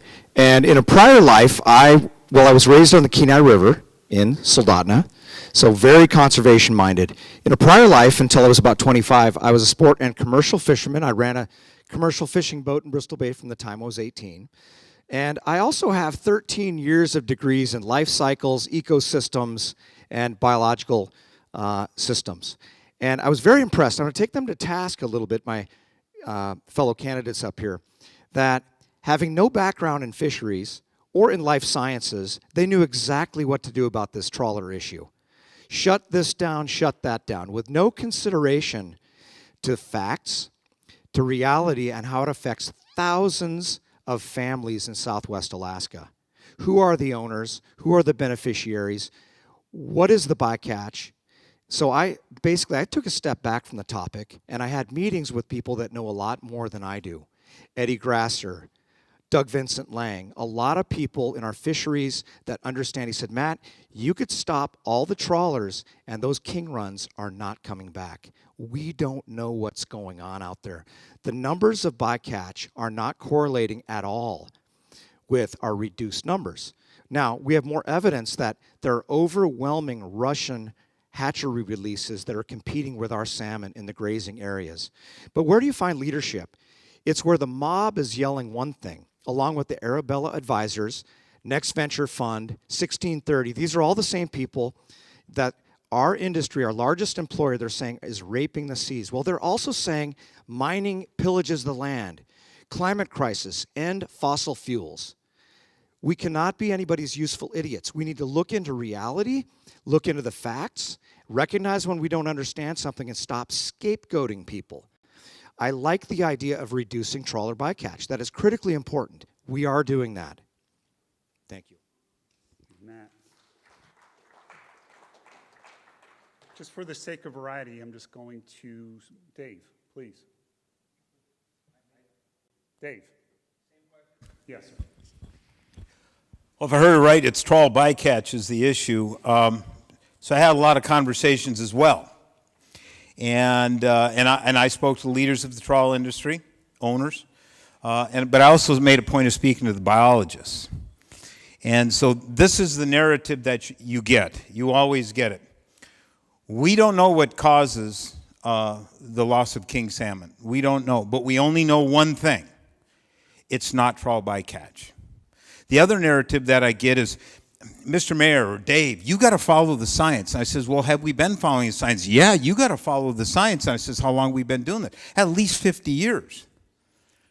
Where's the freaking fish? If we're following the science for the last 50 years and there's no fish, is someone out there going to ask the question, how good's a scientist? So I talked to a scientist who's employed by the NPFMC. North Pacific Marine Pacific Fishery Council. And this is what he says. This is what you need to know, Dave. And he says, whatever you do, don't use my name. He says, whenever anyone, whether it's a scientist, a commissioner, staffer, says, you know, we got to look at reducing pollock bycatch, they're threatened with their job. I talked to another recently retired biologist, and I asked him, "What do you think about this trawler bycatch issue? I'm getting, this is overwhelming this race." And he says, and this guy is familiar with the North Pacific, and this is what he says: we've got to get, at the very least, we've got to get those nets off the bottom. We can't do that. And so the the companies are saying, oh, we're only on the bottom like 4 or 5% of the time. They're on the bottom 4 to 100% of the time, and they're destroying fisheries. We're not going to have anything left, and we're not the first state that this has happened to. It came up from California, Oregon, Washington. They fished out by trawling, and now it's going to happen here because we're following the science. That's how it works, I guess. So thanks.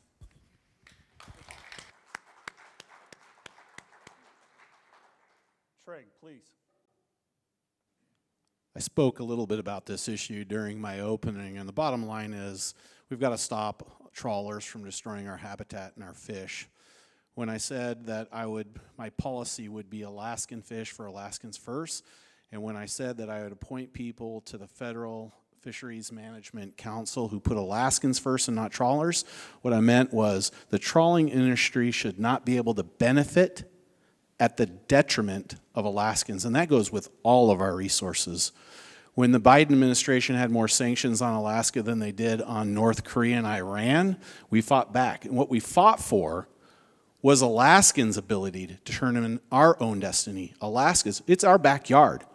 We know better how to responsibly develop our resources. We care more about our environment than some bureaucrat in D.C., right? What a difference 4 years makes with the Trump administration, who unleashes the weight and authority of the federal government to allow Alaskans to responsibly develop its resources. That's how it always should have been. And that's what I'll push for and continue to push for as your governor.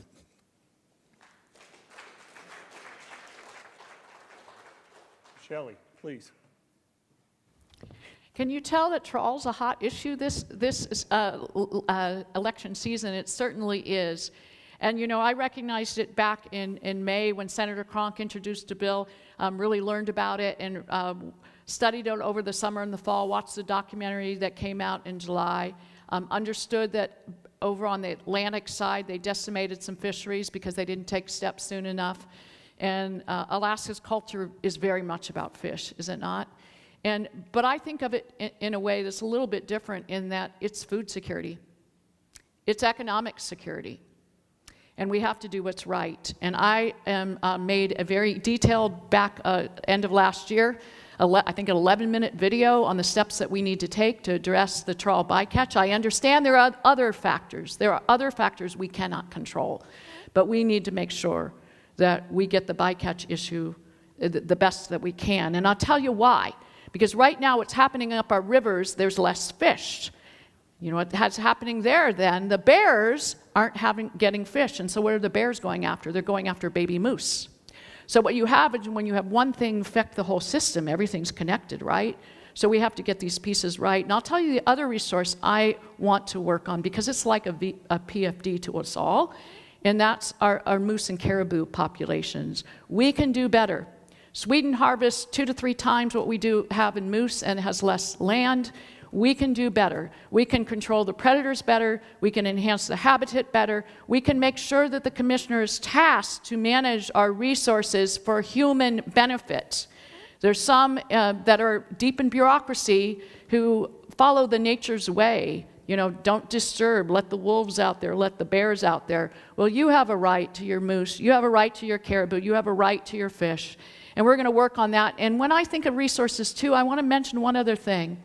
Agriculture has potential in this state. It's been very small, and my time is out, so I don't have time to tell you about it, but I'd love to talk to you about it later. Thank you, Shelley.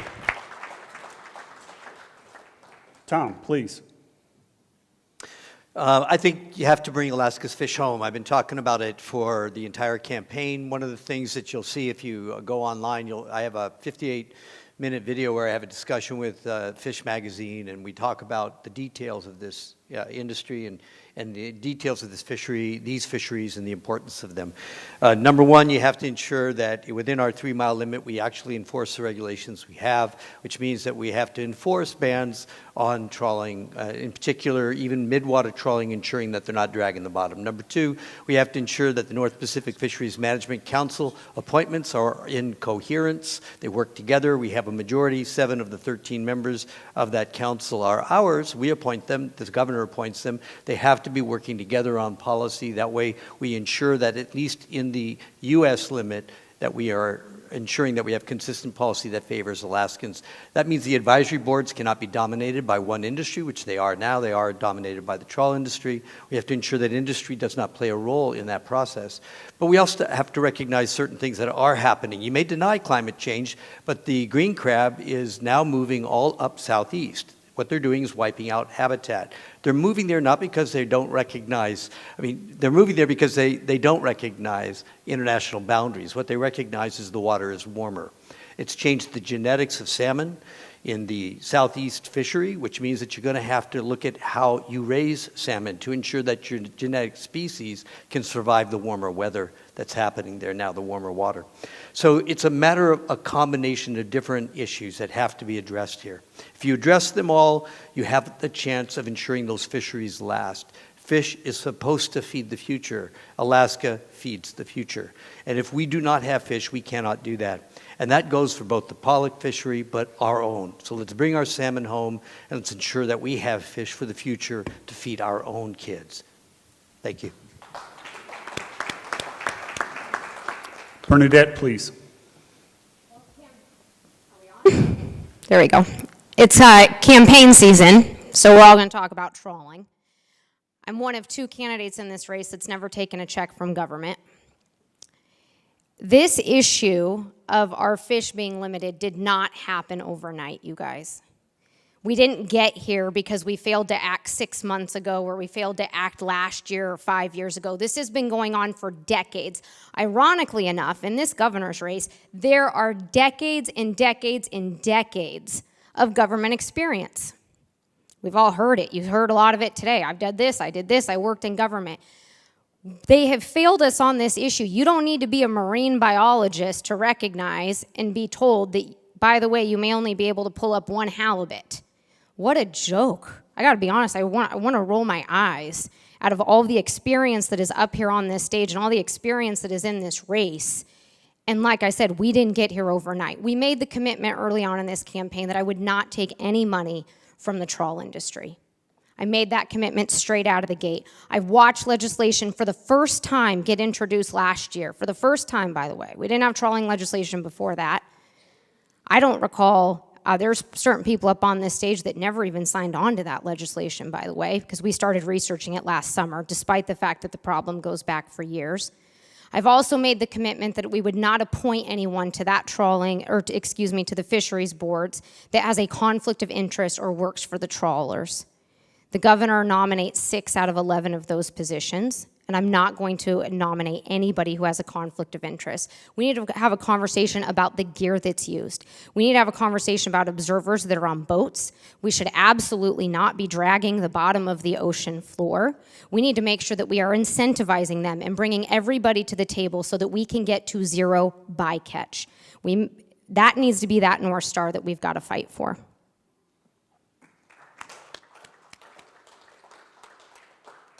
All right, moving on. The topic of the next question is education and teacher retention. Some background. Alaska faces teacher shortages and challenges retaining qualified educators, forcing many Alaskans to turn to private school, charter school, and even homeschooling options. Tom, we're going to start with you for this question. How will you balance increased education funding with supporting charter schools and homeschooling while also retaining qualified teachers and improving student outcomes in public schools? Well, that is a very, very broad question. Let me just start by saying I joined with the Commissioner of Education and the Governor because he asked to help develop the Alaska Reads Act. It was the 3 of us in a meeting with my aide, Lukey Tobin, who's now the chair of the Education Committee. And we agreed that we were going to talk about how we would improve science-based reading, how we would back it up with pre-kindergarten education, so that we would ensure kids come prepared to learn in school. And we worked together across the aisle to make that happen. During that time period, over 66 hearings were held on that bill to ensure that that combination of educational reforms worked and were passed into law. Today, we're rolling pre-K into every school district in the state over the next 5 years.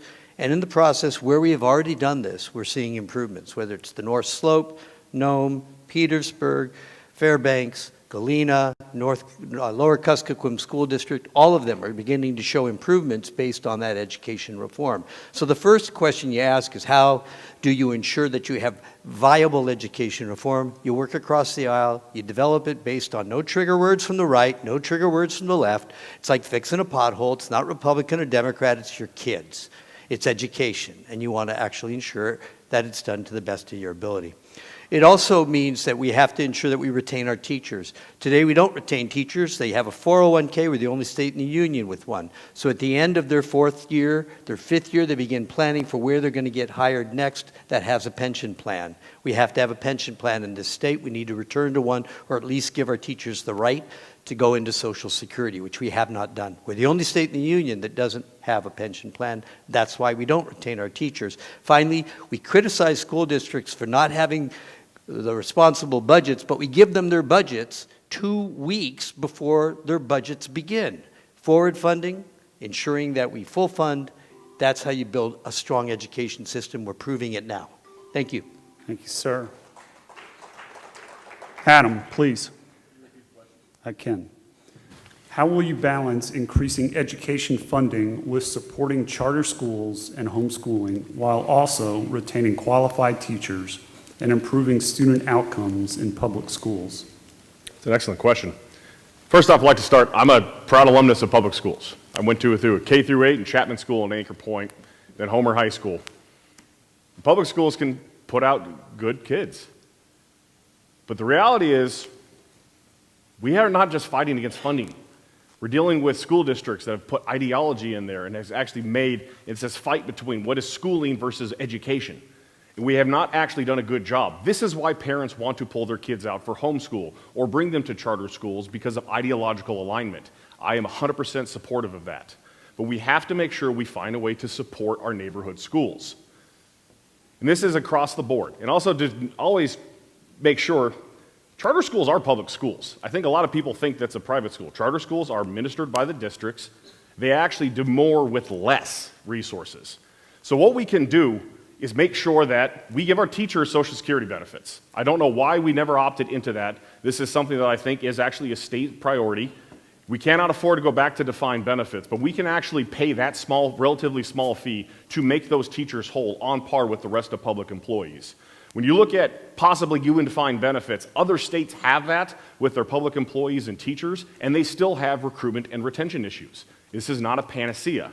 So putting this on for the long-term liability is not a good thing.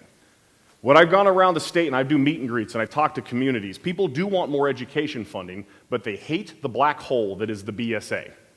Because school districts can't accurately tell them what percentage of what goes towards different aspects of schooling. But what everybody universally says is we have to prepare our kids for the workforce of the future. And so I would actually do a separate line item, pull that out of the BSA and do direct for CTE, Career and Technical Education funding, and ask school districts to do partnerships with private industry to make sure you're training your kids for these jobs and these trades that are going to actually keep people here in the duration for the long term. We have to make sure we're hiring and training our kids for this work.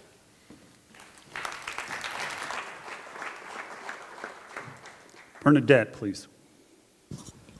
So when this question was first stated, it said that the inability to, retain qualified teachers was the reason that kids were going to private schools or charter schools. No, it's not. I completely disagree with that statement. They're going to other schools because parents are tired of the woke indoctrination and ideology that's happening in the public schools. So let's just get that very clear right out of the gate. Alaska spends an incredibly high amount on education than any other state. Our numbers are through the roof. The money is there. And yet I hear this same old stale conversation about the base student allocation. Now, I don't care if the number you support is $300 or $680 or $1,800. Do you realize that not one single person in that conversation can tell me, and I challenge any one of you to tell me, for whatever amount you support, what are we getting results-wise? We come in 48th, 49th, and 51st in 4th and 8th grade reading and math. No one can tell me, what do we get? Are we going to improve our scores by 10%? Will we be in the top 100 in the country? What is it? Meanwhile, I'm watching these kids get forced into a one-size-fits-all system, and they're told you have to go to that school because that's where your parents can afford the home because that's the area of town you live in. We need to end the discrimination and the income inequality that is currently happening in our education system. Across the country, they're having conversations about backpack funding, Learn Everywhere, education savings accounts, no more lines. A ton of pieces of legislation, at least a half a dozen, that here in Alaska we have not even begun the conversation, you guys. We haven't even started it. I love our charter schools. Our charter schools are doing great, but we have to have those conversations. We need to look at implementing some of those pieces of legislation here.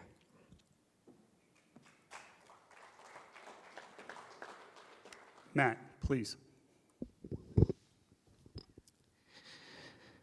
Yeah, so my wife and I are K-12 public school students from Soldotna, 88 grads.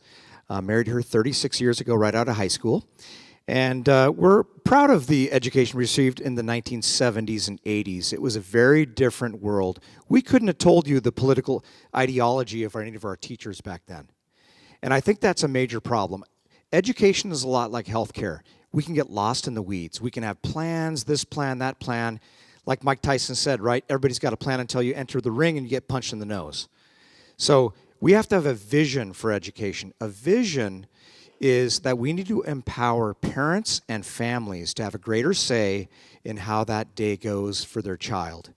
And if that public school doesn't work, it shouldn't be only the choice of the wealthy to gain access to a different environment for their child.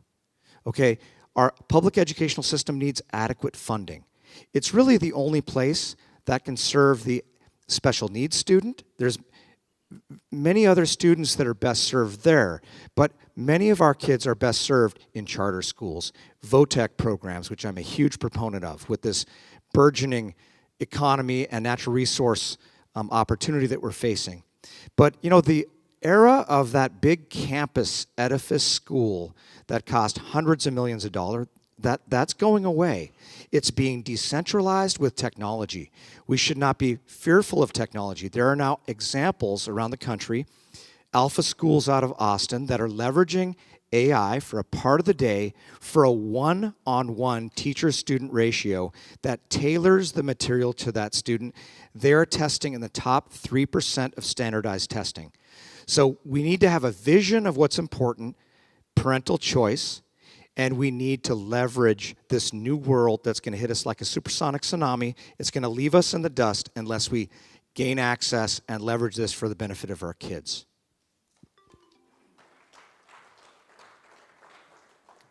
Dave, please. Well, a couple speakers before this have called it exactly right. What's going on in our schools right now is an absolute tragedy. Of the 53 jurisdictions that the Federal Department of Education monitors of the jurisdictions, Alaska is number 51. We're the worst in all the states. We're really bad. And it's precisely, I think it was Bernadette that said it, it's precisely because we're teaching so much garbage in our schools in this day and age. It's not the teachers' fault. Are there bad teachers? Yeah, there's bad everybody. But the problem is, and our public enemy number one, and I'll just be blunt with you, is the NEA. They're the one that, they're not interested in education. They're interested in indoctrination. I had a talk Saturday at the home show in Fairbanks with a high school teacher, a young gal, and she says, yeah, I'm getting out of teaching. And I says, why is that? She's in the public school system. She says, because of the indoctrination. And I says, I thought that stopped. And she says, no, is what they do is their way around it is if it's student-led, then it gets to happen. So she says, I've got to sit in classrooms and listen to young students, high schools teach her about the value of transgenderism in the public school. As your governor, I can just tell you, the governor has the authority to audit any entity that receives $1 from the state coffers. Those school districts are going to get audited. We're going to find out what they're doing in there, and we're going to end it. You're not going to get state money if you're teaching this nonsense to our kids. We need to focus on reading, writing, and arithmetic. Our parents knew this. Our grandparents knew this. Those were the generations that got us through World War II. Those are the generations that put a man on the moon. With the public education system, we have completely trashed that. We need to pay our teachers more. I come from a family of teachers. I'm a big advocate of teachers, but I'm just telling you, I'm not an advocate of the NEA. I'm a union member. I'm not anti-union. I'm against the NEA because that's just a great big indoctrination society. Thank you very much. Shelley. Well, you couldn't find someone that's more of an education champion as I. It is the way for a young person to achieve the American dream, the Alaska dream. So I worked very hard, and actually I will say that the conversation about backpack funding, about those things did start because I started those a few years ago. I actually had an amendment that I took a very long time to explain the advantage of school choice because there's misinformation out there, and I may be NEA's #1 enemy because they're giving false information to you. In fact, there was a problem with the question because charter schools and home schools actually save money and free up dollars for neighborhood schools. So something about them robbing from neighborhood schools is not the truth. And I went to public schools, my 4 kids went to public schools. And we're always going to have neighborhood schools, and we have to make sure they're doing their things right. Parents are pulling them out because the results are not there, and they don't want schools and administrators, teachers, whoever, counselors, pushing their child to be a gender that they are not, doing things behind their back, trying to get them into a clinic without the parents' permission. Those are the kind of things. That's got to stop, and we will work on stopping that. But I want to tell you about school choice because 17 states are doing it. It lifts all boats. It helps the neighborhood schools when parents take other options because the neighborhood school becomes more competitive. The neighborhood school, the child where it's not a good fit and it's disruptive to the rest of the management of the classroom, that child goes to a different alternative, and it helps that teacher. It also makes the single mom who maybe can't homeschool right now, but she sees the family who's homeschooling, and she goes back to neighbor school, and she says, you do a better job. The parents are going to demand the neighborhood schools do another job. So school choice lifts all boats. We shouldn't be afraid of it, and NEA turned down the SBS extra pension help back in 2006. Treg. Thank you. I am the product of 2 parents that were public school educators, and the answer to how to improve public education is twofold. 1, it's competition, and 2, it's accountability, right? What government monopoly has ever run efficiently? Name one. Anybody? Right? That's what we have going on right now. Why did the NEA sue to shut down our correspondence program, even though correspondence program is a public education as well? As your Attorney General, I had to defend that lawsuit. We had a Superior Court judge that threw out our entire correspondence program. That was 20% of our student population, over 20,000 Alaska kids, where parents were having a choice in their schools, their child's education. Why did they sue over that if they were both public education? It's because they feared competition, right? And we see what happens when there's competition, when there's choice for parents. We just attended a gala for the King's Christian School. They were able to increase student outcomes in a massive manner. It was stunning, the statistics at the beginning of the school year as they brought kids in from public education, and then to their first year, the reading proficiency levels were skyrocketed. And then the second part is accountability. One of the great parts about living in the United States of America is we have this microcosm of all these experiences, all these experiments. The states are all dealing with the issues at a different way, right? And in education, we know it works because we can look out there in the states and see what works. Florida went from middle of the pack to almost #1 in education. Mississippi went from the bottom of the pack where we're at to almost #1 in outcomes. And it was reading. It was a reading act, right? And we passed the READS Act here, but you know what we didn't pass as part of the READS Act? The accountability portion that makes it a successful program. So here we have a beautiful reading program, but there's no accountability, and that's why you're not seeing our scores skyrocket like Florida's and Mississippi's. Thank you.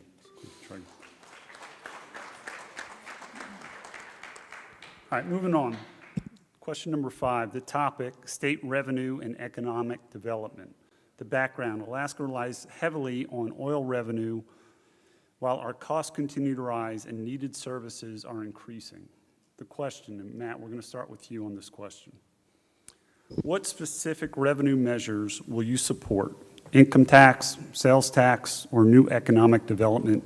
And when will Alaskans see these results? So this is so critical to the future for keeping our young people in Alaska. We need to get our economy turned around. We've been saying no to projects for 30 years. We call it a culture of no. We have every reason, whether it be environmentalist groups, special interests, getting outweighed interest and a say in these things. We need to turn that around. I am not for any statewide taxes. That is the opposite. It's going to make the affordability problem more of a challenge for our young people that are now leaving the state. Statewide taxes are a big fail. Now, locales that might want to negotiate their own taxes, which like we do across the state, that's fine. You can, elect people, throw them out more quickly, and you can leave one locale or township to another if you don't like the property tax situation. If you do it from the state, from the top down, you have no choice but to leave Alaska. A tax policy should have nothing to do with filling a fiscal gap. It should only have what is feasible for industry, our employers, and young families to stay, live, and work in Alaska. So that is a baseline. I have a bit of a background in business. Of course, I did a lot of business development, startups and things. I got an MBA about 6 years ago, and that is absolutely an axiom. Taxation, you do it, you get less of what you tax, and we don't want to have less young families. We want more young families. So building the economy, getting from a culture of no to a culture of yes, with cheap, abundant energy and transportation infrastructure will unleash our economy. It will get flowing, that revenue stream will be diversified, and we won't be in this position where we're out of money all the time, and there's no limit to what we can fight over. So we have to have the courage to say yes for the next generation.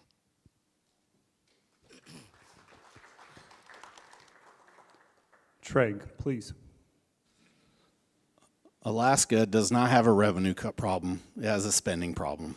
We all know the state needs to tighten its belt. We need to do things more efficiently.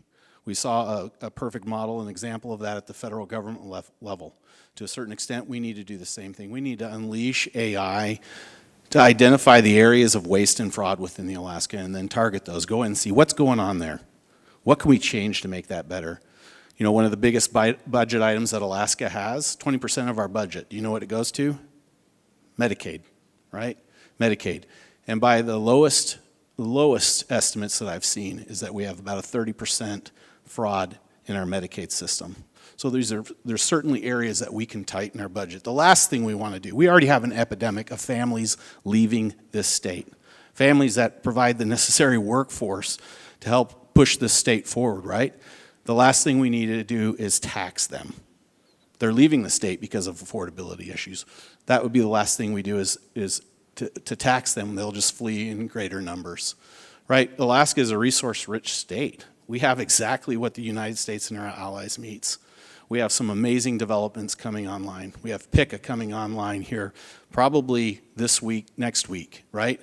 We've got Willow coming on in 2029. We have all these beautiful projects that are almost past the finish line, right? We need these young families to stay in Alaska. We need our children to stay in Alaska, to take those great paying jobs and to help push Alaska's economy into the future. Thank you.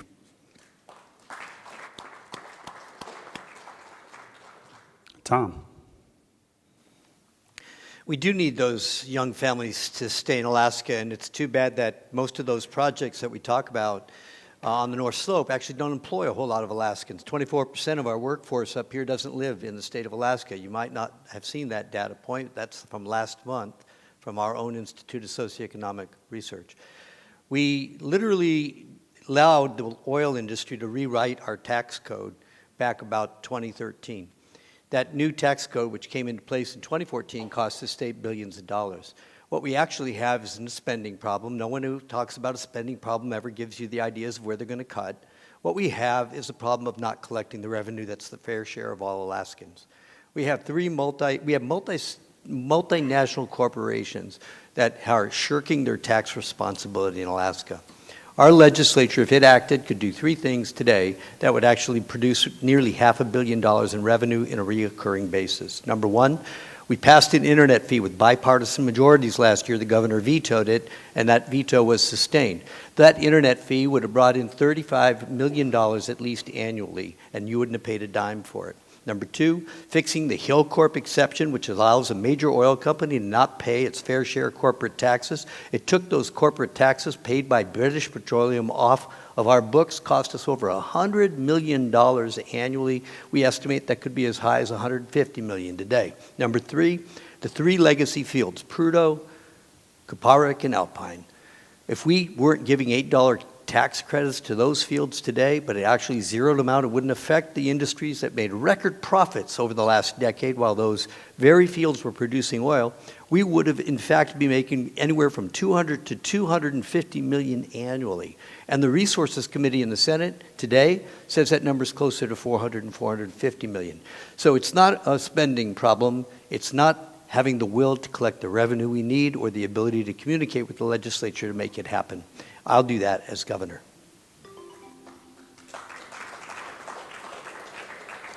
Shelley. I didn't clap for that last one because I didn't agree with it. Because production will go down. And we can say we could have, should have, whatever. But if we would have done the things that were just spoken about, we would have less production and we would be in worse shape and we have fewer jobs in this state. I want to give you a quick history lesson. In 2016, Walker cut the PFD, right?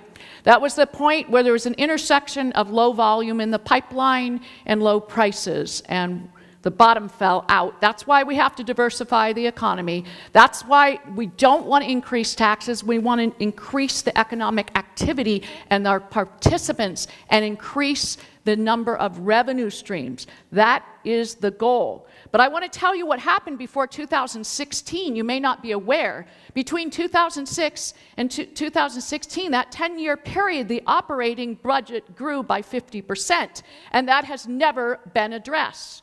And we do spend more per capita than any other state. Now, we're more expensive, we're bigger, we provide public safety in villages where in other states they have local police. So we'll never be the cheapest. But there is a way to get the spending down, and we do need to do it. It is the right thing to do it so we don't burden families. I'm going to institute a sunset audit commission on day one that will comb through every agency, find where there's duplication, find where we can modernize to save money. We will have more efficient agency operations, but it won't just fall away. It's not like DOGE where it can be undone. It'll go through a bill which must pass the legislature or that agency will sunset. So it will hold. It will be on law. We will put the parameters we need. We will diversify the economy. I gave you those three, the cheap energy, the land, the infrastructure. That's going to bring new industry. It's going to bring data centers. We're going to mine rare earth minerals. We're going to even have manufacturing. It's going to be a whole different thing, and we'll be able to afford things and your PFD too at some point. Thank you, Shelley. Bernadette. So I think the very direct question was, do you support either, a new tax in the form of an income tax, I think was the actual question, or a sales tax? No, I do not support an income tax. No, I do not support a new statewide sales tax. I said straight out of the gate in this campaign that I was not going to support new taxes. It is refreshing to know that we ran it right out of the gate and said Alaska does not have a revenue problem. We have a spending problem. I love hearing other candidates up on this stage say that. It means that we're definitely pulling in the right direction. Here's the deal. The same legislators that will tell you that we have a revenue problem are the same ones that will turn around and they support a return to defined benefit, which, by the way, comes with a price tag of $7.1 billion with a B. They're the same ones that will tell you that they support an $1,800 BSA, while simultaneously they tell you that they can't afford your permanent fund, by the way. So the same ones that say we need new taxes, just to be clear, are the same ones that have not met a spending package that they don't like. We need to come in and we need to audit our state finances. We did have an individual who was hired at one point to come in, found where the fat was at. We turned around and fired her, by the way. So we know that the fat is there. She was then hired over at the Kennedy Center by the Trump administration and now has that place working in fine fashion. We need to come in and we need to look at our spending. Do we need to look at new revenue? Do we need to look at expanding industries and new opportunities with development? Absolutely. Do we need to diversify? Yes. But unless we address the spending, it will never be enough. An income tax won't be enough. A sales tax won't be enough. You will not be able to diversify this economy enough to satisfy the bloated state budget that is currently being enacted by our legislature.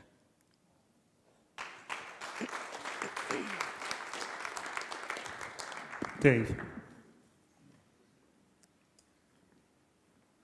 Well, if you look... Test.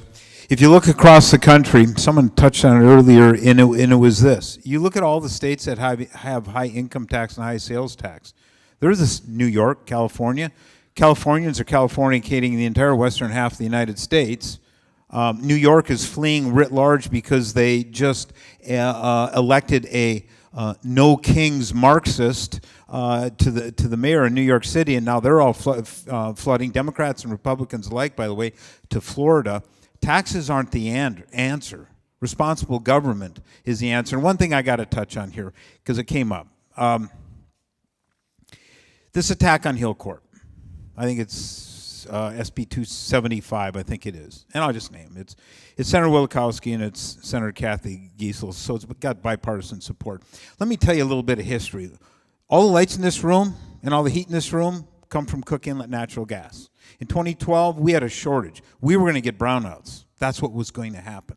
Okay? We enticed Hillcorp to come up to the state, and they solved our problem. They drilled a bunch of holes, pumped a bunch of gas, created something called SINGSA, Cook Inlet Natural Gas Storage Area, where we store our gas that we produce in the summer for when we need it in the winter.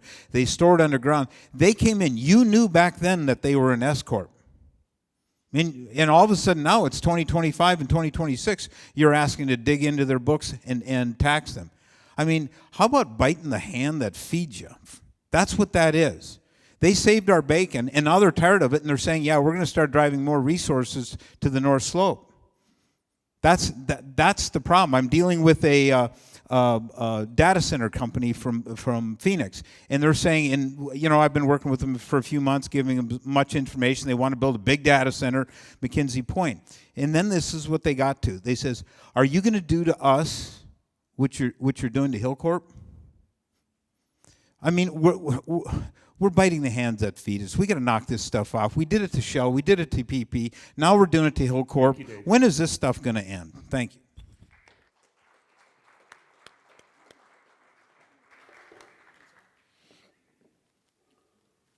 60% of our state revenue comes from investment earnings from the permanent fund. We are an endowment state. The other big chunk of that, 20-some% plus or minus, it'll be more this year because of what happened in Iran, comes from oil. That's the sine wave that determines whether we have a surplus or whether we have a deficit every single year. The candidate's right. We have to figure out what we're doing because Alaska has a spending problem, and this issue that we have is actually not by accident, it's by design. It's occurred over years and years and years of ignoring what is going on, of not actually fully pursuing other projects and making sure that we can actually make Alaska a place with a diversified, strong economy. It'd be nice to make sure that most of the jobs on the North Slope actually go to Alaskans. The problem is we haven't prepared our kids. We don't have the population base for that. We actually need to make sure we're dedicating and investing in those training aspects to do that. Of all the job gains we've had in the last 5 years, 100% of that went to out-of-state employees. That is our own fault. We have done this to ourselves over time because we've been placid. We have had this mentality of managed decline. Going forward, Alaska is going to be in this very tight range of revenues, and then all of a sudden it's going to see a spike. Pikka project is on state land. 80,000 barrels a day at peak production. We get all of those royalties. That's going to be a lot to Alaska. Thanks to Congressman Begich, we actually are going to have on all of that record lease sale we had for MPRA a week ago, our revenue share, our royalty jumps from 50% to 70% of that because of the One Big Beautiful Bill. Alaska will benefit greatly in the future. No, I do not support broad-based taxes. We can't run on that. And I think if we do that, we actually have to make sure we have broad public discussion because the public is the ones that have to pay that. You cannot just insert that at the legislative level. That's not a single legislative session to get that done. We have to have these discussions to make sure people know the reality where we're at. We can grow ourselves. We can do a focused approach. We can actually make sure that we are trimming and keeping downward pressure on government to make sure we are prosperous for the future. Thank you, Adam. All right, question number 6. The topic is the permanent fund and fiscal policy. Background: Alaskans remain divided on the permanent fund dividend while the state continues to face budget gaps. Shelley, we're going to start with you with this question. Will you commit to paying the full statutory permanent fund dividend, and if not, what specific fiscal plan will you implement to stabilize Alaska's budget? So I get the hard question. If I could, I would. The legislature appropriates, right? I will say, many of you may not be aware that, but there was, looking at the numbers, it was as soon, depending what the markets would do, it could have been in 2 years that there wouldn't have been any money to pay any PFD. So it's going to take a lot of work to get us back where we need to do. You know, for the first 34 years after its inception, the PFD was paid. No questions asked. It was just paid. And then, as I mentioned earlier, in 2016, that's when it stopped. But I will tell you, every year, I voted for the full PFD while I was serving.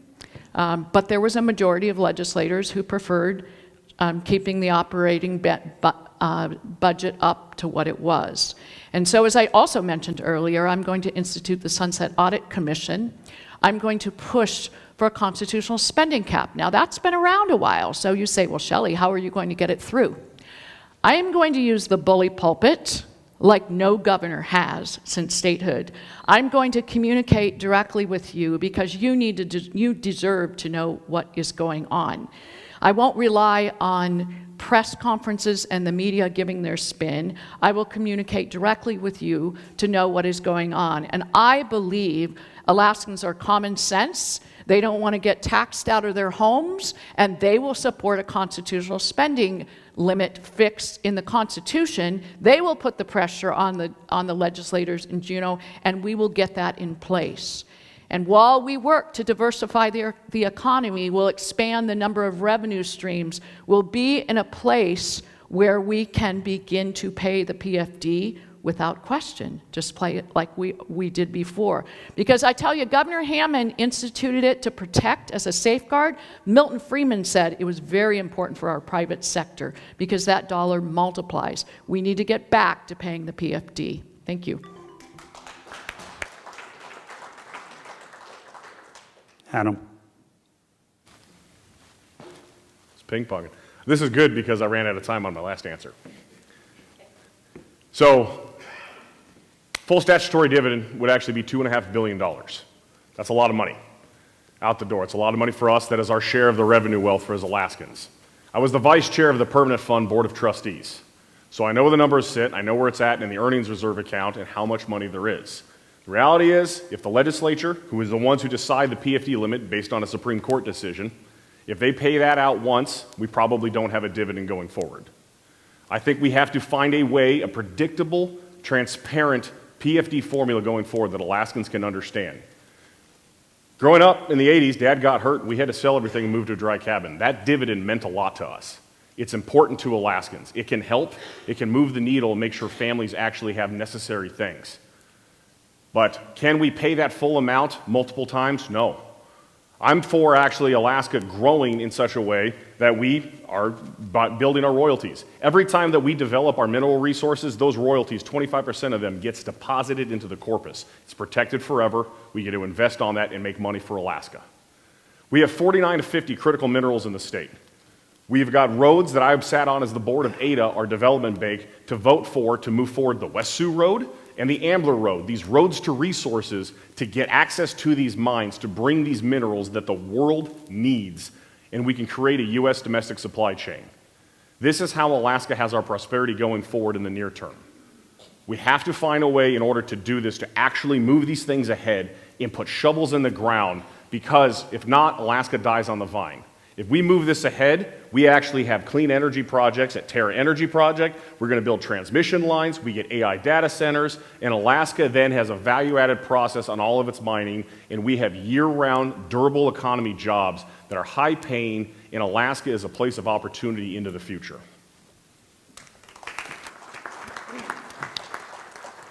Dave, please. Dave. Well, Adam touched on the numbers. I was 42 years a professional pilot, and I never argued with mathematics once in 42 years. That's why I'm here. In finance, you don't argue with finance numbers either. So do some real quick math here. 600,000 people, a little over, times about $3,800. That's your full PFD. That's $2.4 billion, $2.5 billion. Okay, so now we're getting this notion of, can we cut our way to a full PFD? Add up all the W-2s in the state, and it's how much money? $1.2 billion. Get rid of the smallest 13 departments in the state. How much is that? $1.1 billion. You can cut every last employee in the state permanently forever, and you're at 1/2 of 1 year's full PFD. And it really, it's our money. It's our PFD. We're supposed to get it. The politicians for decades, not in the last few years, but for decades have screwed this thing up. They took it. It's ours. They should have stuck with the deal, but they grew government to the point where we can't get it. The math, the money's not there. If someone tells you, I'm going to cut my way to a full PFD and you're going to get it, they either don't know what they're talking about or they're lying. Those are the only two answers. You can't get there. The problem is just so big. But the good news is there's a way out of it.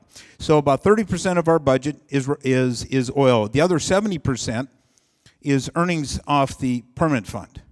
We need to grow. We're getting terrible. We're like a C student on our returns on the permanent fund. We need, if we're an A student and we can get up to 12 or 14%, 12 or 14% of $88 billion, we start solving a lot of our financial problems really quick. This is a full court press. We got to do a lot of things to solve it. We got to cut government. We got to keep submitting. As a governor, I'm just going to tell you, knowing that the math isn't there, the money's not there, I'm going to submit a full PFD because it has a little word in front of it. It's called statutory. You have the and if you stop asking for a full statutory PFD once, you'll never get it ever again. So that's why I'll do it. It's the law, and we have to do it. Thank you very much. Treg. Look, I'll keep my answer really short and simple. When was the last time Juneau didn't fight over the amount of the PFD? It was when the economy was moving, right? That's the answer. As your governor, I commit to paying the biggest PFDs that we can possibly pay. But the answer to doing that and to growing that amount is to move the economy forward.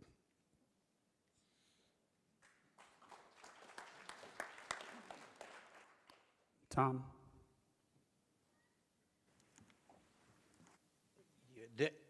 The comment made earlier, we haven't paid a full PFD since the Walker change was made.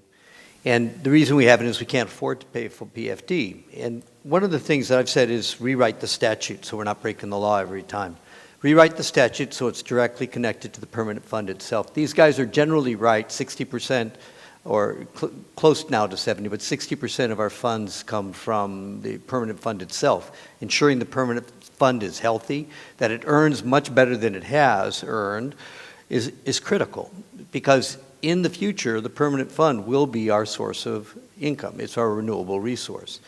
The dividend itself must be retained, though. You have to have a dividend. Why? Because if you don't have a dividend, you run the risk of losing the permanent fund. Jay Hammond understood that. You have to connect your citizenry to the investment and the volatility of that fund to ensure that they protect it and keep out-of-state companies and rich people from grabbing that fund and spending it on their own interests. That's our future. That's our legacy.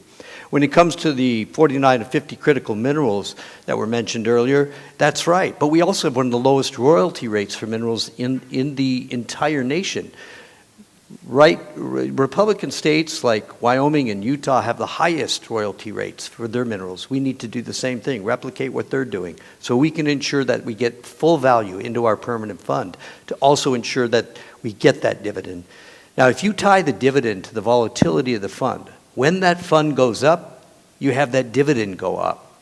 When that fund goes down, whether it's by bad management or economics, the dividend goes down. So you're not over your skis when it comes to spending. You're not over your skis when it comes to your budget. So you tie it directly to the permanent fund's earnings in a statute that recognizes that we have to pay a less robust dividend because that's what we can afford. But we can do that, and that guarantees that we will have a dividend into the future and that we'll have a stable budget into the future.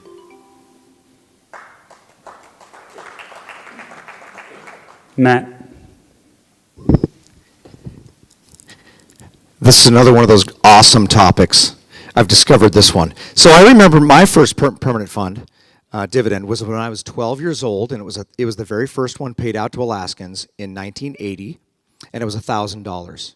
Or was that 82, I think? 82, yeah, I'm sorry. 12, yeah. I was born in late 69. And it was fabulous, but my parents did not let me spend it. It was a savings thing, and that served me very well. And I value the permanent fund dividend. It's a part of our share in our mineral wealth and a lot of things that we don't have subsurface rights. I do believe in the J. Hammond theory that that's a big part of it, tying Alaskans into this wealth. Now, I believe in paying out the largest dividend that we can afford. Now, right now, paying a full statutory PFD, as the other candidates have stated, would bankrupt our state. I'm not ready to wave the white flag on our state yet. I think that we can navigate the rough waters. We can grow our economy. Now, who has been stealing your PFD? Is it the current legislature? Maybe. Spending is a problem, and severe transparency is absolutely a priority of my administration. And that's going to be done through technology, much like Doge, and it's going to be very ugly. Our state is a prime candidate for waste, fraud, and abuse. The lowest estimated number is 10 to 15% of your spending. That's about $800 million. That's more than was paid out, that's going to be paid out in this next dividend. So that severe transparency piece is a big deal. We have to do that. But we've got to grow our economy, we've got to have the discipline, and we can't have this topic set up a huge fight between the governor and the legislature every year. My plan is to implement the same dollar amount by default that was the year before. If we end up with more money, we can raise it. I think that starting out the year with finger pointing creates gridlock, and we can't get to the promised land that we want to get to.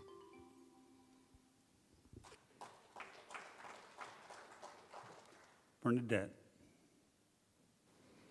So I just heard that the money is not there, and I support paying out the biggest permanent fund we can afford.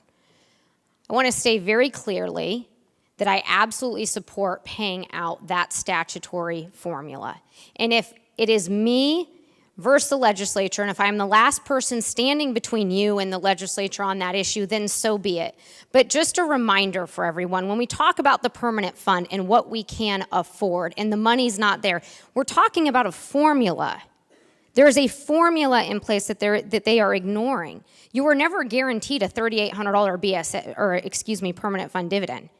You were never guaranteed a $300 permanent fund dividend. You remember we used to watch and we used to see what it was because it was based on a formula. So the money is indeed there, because if the money is not there, then guess what? Your permanent fund would only be $100.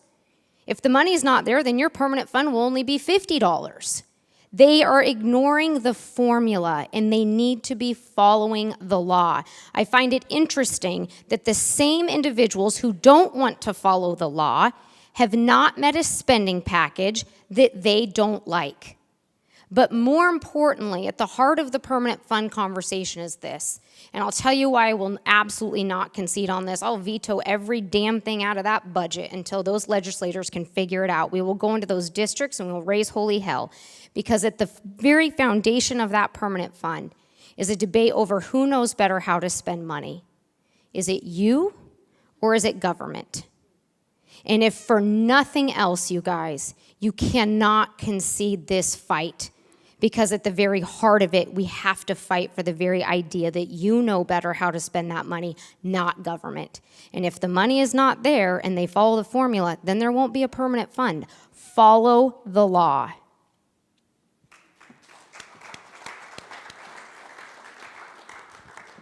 All right, everyone, for the sake of time and everyone's bladder, we're going to skip the rest of the moderated questions and we're going to go into the candidate questions. The candidate questions, again, each candidate has given me a question for another candidate. So that other candidate is going to ask or answer that question first. The first one I have, Adam is asking Tom. Tom, as a state senator, you voted against protecting girls' sports in K through 12 athletics. Why do you believe that men have the right to compete in girls' sports? You know, Adam, I'm going to say, I joined with my Republican and other Democratic colleagues in tabling a motion regarding that. And part of it is related to suicide and other issues, but the question is actually predicated on something that really makes me sad to hear from you. And that issue relates to 2 or 3 people in this state, but you and others have turned that issue into an issue of hatred. And I disagree with that. I was brought up in a family which recognizes that people are different and recognizes that those people deserve every consideration that you do. Discrimination of any kind is something I oppose. I expected that question to come. I didn't expect it to come from you. And I'm sorry to have heard that. But I will never support discrimination. I will never support discrimination against anyone. And to hear that, it just saddens me to hear that. I believe that what we need to do is we need to fund an education system fully before we even argue about whether or not there are sports programs or not. We don't even know that we have them. So, thank you, Tom. Adam. Full stop. No boys and girls sports. No caveats. I'm a father of daughters. We cannot have this. And I think it's actually something I look at. My mother never had the opportunity to play sports in school because she was before Title IX. The generations that have come before to fight for this, we have to continue to respect and make sure that is there. And this is not about discrimination. This is about opportunity. And we have to take care of the bulk of our population to make sure they have that right. For those individuals that it does affect, and it is a small few, but they do have special considerations, but those other opportunities for them, they can be cared for in other ways. As a Christian, I absolutely believe they need to be taken care of, but this is not the thing that they have to be taken care of at the risk of actually violating and not giving girls the protection and the dignity that they need.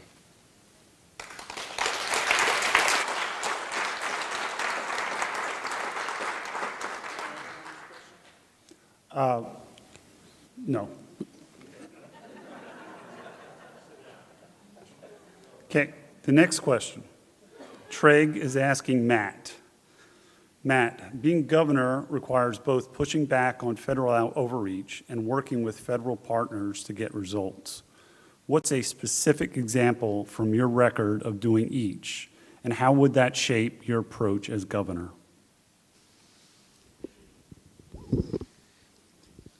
Well, thanks for the question. Considering I don't come from bureaucracy, I come from the private sector. I'm a businessman primarily. Fisheries, healthcare, highly regulated, the most highly regulated industry in America is healthcare. I see the challenge of federal overreach with overregulation. Now, on the state medical board, I've had a great opportunity to recognize that we can deregulate. We can fight overreach through the regulatory morass by deleting duplicitous regulation and doubling down on AO 360. That was from the governor's office. And having a good attorney general, a Department of Law that's functional. I'm very happy with our current Attorney General, Stephen Cox. I've had several meetings with him that you must make sure as a governor that you have a Department of Law that is functional, that when you do make deregulatory efforts, they don't vaporize and disappear, and that they advocate for the same pushback against federal overreach that the governor's office advocates for. Treg, your response. Yeah, on that question, the federal overreach question has been a serious issue. It's one of the reasons we're facing the financial uncertainty that we are as a state. And I can think of many examples, whether it was fighting the Biden administration's moratorium on offshore leasing and development, or the federal government's refusal to issue the lease sales in the MPRA and ANWR. We got victories in both of those cases, and you saw what just happened, right? With the MPRA lease sales, we had a record lease sale. We've got recommitments from Exxon. People are wondering if Exxon was going to stay in the state. They recommitted in a big way in those lease sales, right? We had other entities enter the state to do business in the state, new businesses, new companies. And so that is exactly what needs to happen. We have to push back on that federal overreach, allow Alaskans to determine our future. And then on working collaboratively with the federal government, I think I go back to the Unleashing Alaska's Extraordinary Resource Potential executive order that Trump issued day one, right? I sat across the table from Secretary Burgum, Thank you, sir. pushing those projects forward. Tom, I have a question. Yes, ma'am. I'm sorry, I also had a question from Tom. You have another question for me? Because I only submitted one Yes, for... ma'am, you're next. And is it to Tom Begich? Yes, ma'am. Okay, because I thought each candidate was only going to get one. No, ma'am. What I was Okay, making that's fine. reference to is that just the candidate getting the question would be the only one able to respond. Thank you for the clarification. You're welcome. All right. And she's right. She just said it's a doozy. It's a doozy. Okay, so bear with me as I read this. Tom, Shelley is asking you this question. Here we go. As a Democrat formerly serving in Juneau, you and your fellow Democrats in the legislature have repeatedly voted for 10 years to cut the PFD and direct those dollars to state government spending. In recent years, legislatures in Juneau have called for an income tax, filing numerous income tax bills. The Alaska Democratic Party changed its platform in 2024 to remove support for oil and gas, calling climate change an emergency of the highest order. You and your Democrat colleagues repeatedly voted against amendments to specifically direct dollars to teachers, classrooms, and proven instructional strategies, which research shows improve student outcomes. As governor, will you stay on the PFD cutting path you've been on, sign an income tax bill, uphold your party's anti-oil and gas position, and will you continue to oppose restricting the amount of state education dollars spent on administration versus on what is proven to increase academic achievement on teachers and instruction? Wow, so I get a minute to answer a question that lasted over a minute. Yeah, for the sake of... So for the sake of it, no, let me get right to it. I've actually proposed an economic plan that works. It brings over $500 million into the state from those who are taking that money away. When it comes to the Hillcorp issue that was mentioned earlier, if Hillcorp bought the assets of ConocoPhillips tomorrow, we'd lose another $200 million in revenue. So my position and my plan is actually quite a bit different than the folks here. I actually supported legislation, worked with the governor to pass it that actually did improve outcomes for education here and is doing so today. This didn't happen in the last 24 years when this party behind me was running the state. It happened because I knew how to work with the governor, and I know how to make that governor help me make things happen for you. That's why we have a green bank today in this state. The governor supported it. That's why we have carbon credits today, because the governor supported it. Think about that for a minute. Working together, we actually are building a state that can last into the future. So I thank you for that question, Shelley, because the bottom line is I've already answered it. You're welcome, Tom. He's actually my friend, and we've worked on things. So it sounds like, because the way you answered that, you're kind of a yes on all the things, cutting the PFD, pushing. Well, I'd be surprised, but otherwise, I have stood for the PFD. I understand the importance of resource development to this state, and understand if you increase taxes on it, you will reduce the investment, you will reduce the amount of productivity, you will decrease the jobs. So don't support that.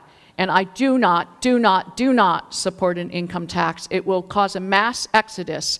And if a Democrat governor gets in, we're going to have a problem. It's going to be a real problem. I also had amendment after amendment to get dollars directly to teachers into the classroom, and you voted against them time and again. So I believe this state would be best served by a Republican, and it's important on all four of those fronts: the PFD, income tax, oil and gas, resource development, and education. Thank you.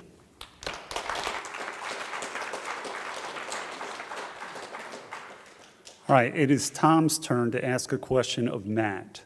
Matt, please, in detail, provide Alaskans with your fiscal plan. Okay. Well, guess what? This is something I know because I'm a businessman. You must have a vision and a strategy, and you remain rigid on your vision and strategy. Your plan, you must remain flexible because it changes daily. Our world is changing so rapidly. The vision is growing our economy, get from that culture of no to a culture of yes. Ambler Road, West Susitna Access, mining, timber, fisheries, oil and gas, all of the above. Cheap, abundant energy is the fertile soil for the seeds of industry. And then that severe transparency effort, that's going to be ugly. 10 to 15% of spending is the low estimate of what the waste, fraud, and abuse is. So you do those two things, you walk that direction like a compass. There's gold in them there hills. What's the plan? Where do we go? Well, guess what? It's that direction. The plan changes daily.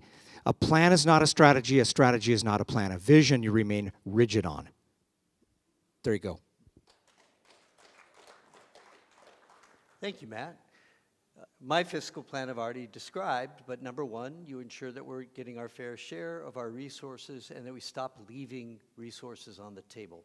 Number two, it's ensuring that Alaskans are developing new industries up here that will attract young people to the state. That means ensuring that we're working on alternative energies, we're attracting the best and the brightest to our state, and we're lowering the costs of energy for all Alaskans. That means getting rid of bloated agencies like ADA, which actually wastes money over and over again in investing in projects, buying our own oil leases from ourselves, investing in fish factories that we sell for $1 to churches. These are not good investments for Alaska. Let's turn that money back to Alaskans. Let's reinvest it. Let's get rid of those high-paying jobs. Let's build a Department of Energy that actually consolidates all of our energy in an energy plan that moves to the future for Alaska, looks to the future. That's what a good fiscal plan does. Revenue, resources, new development, without sacrificing our future or forcing us to pay unnecessary taxes. All right, Matt is asking Trigg this question. What might a governor consider doing or improving for lack of access to services and resources for our veterans that live in rural Alaska and in a particular village and towns off the road system? Well, I think one of the things that we could do immediately, and I guess we're not standing up for this portion of the question, but I'm already up. But we have tribal resource officers that used to help veterans within our rural communities access and know what resources are available. I addressed the first part of that. We need to enroll all our veterans in the VA services, right? That's problem number one we need to take care of. We need to use state resources to do that, because right now we're at less than 50% of the resources that we should be getting from the federal government to be dealing with these issues. But revitalizing the program where we have a liaison in the villages that help rural Alaskans, rural veterans access these programs and know about the access is goal number one for doing that. Thank you.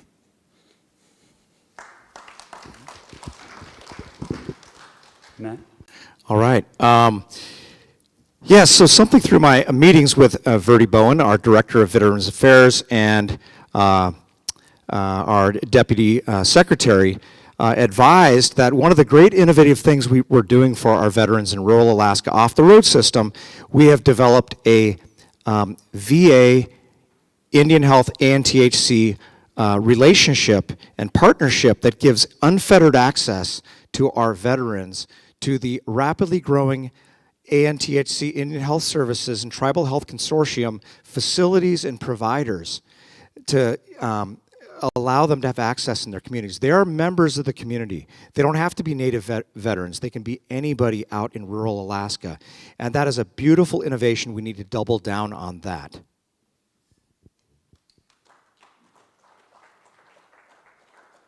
All right, the last question I have, and it's kind of lighthearted, which is a good way to end this. Dave is asking Bernadette, tomorrow is the PFD filing deadline, and a lot of Alaskans are thinking about it. How do you spend your PFD? Am I getting a permanent fund dividend? I don't know. I guess we'll see, right?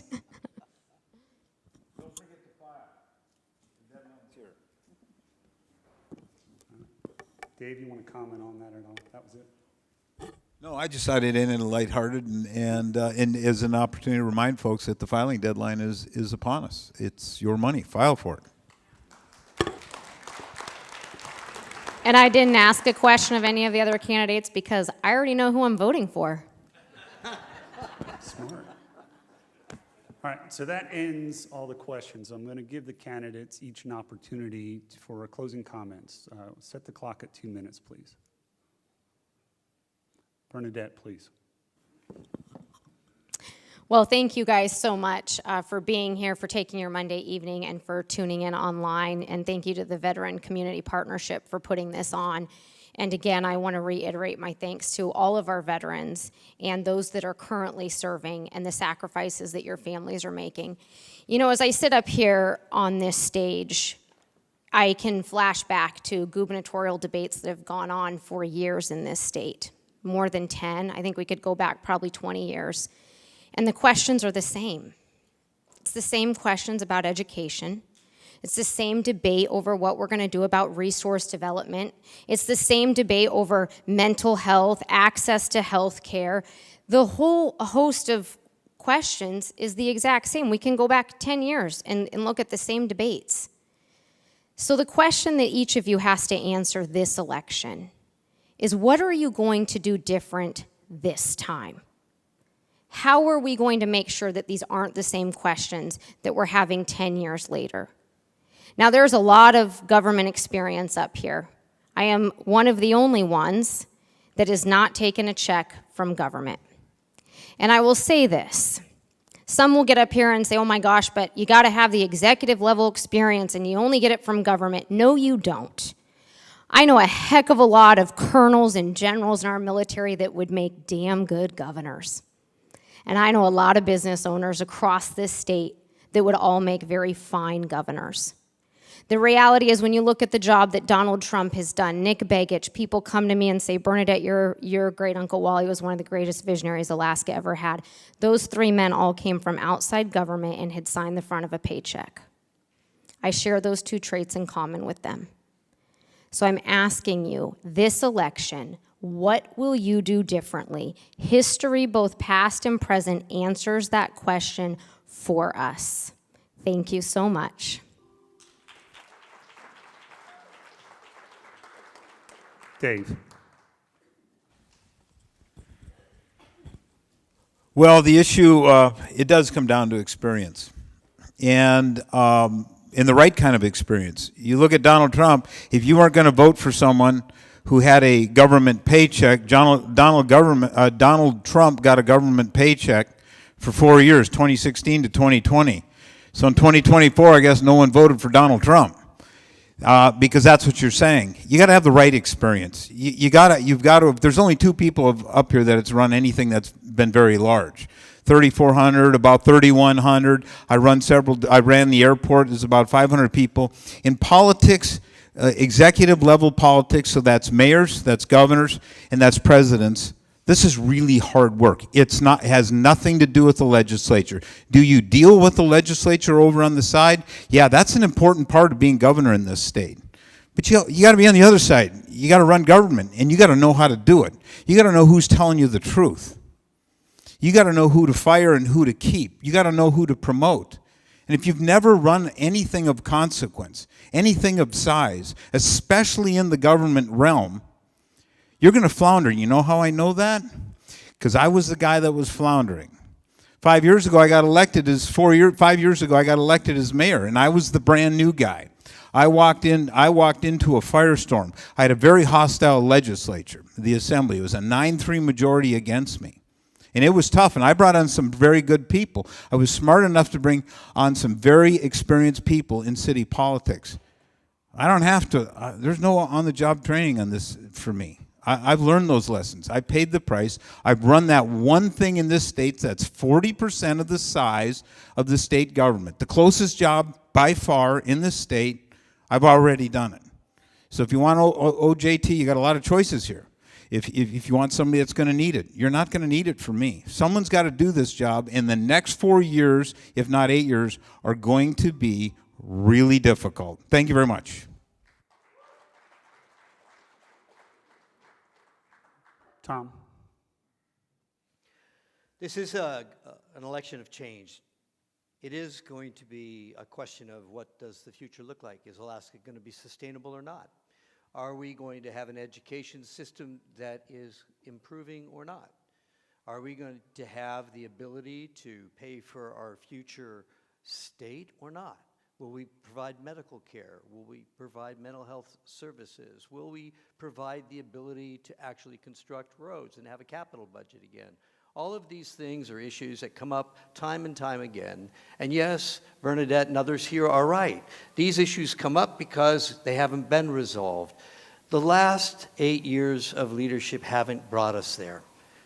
But I can communicate with Republicans. I can communicate with Democrats. I was jokingly asked today, why are you coming into the lion's den?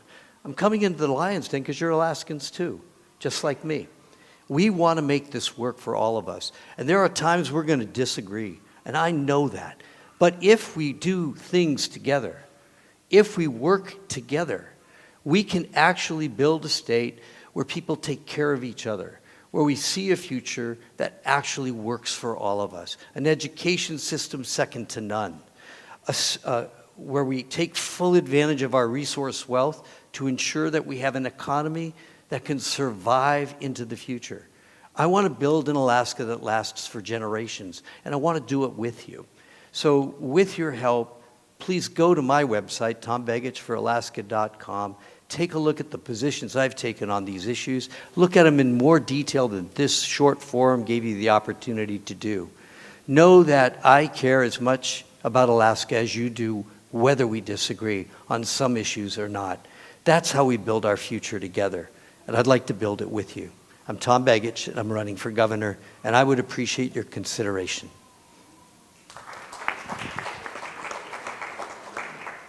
Treg.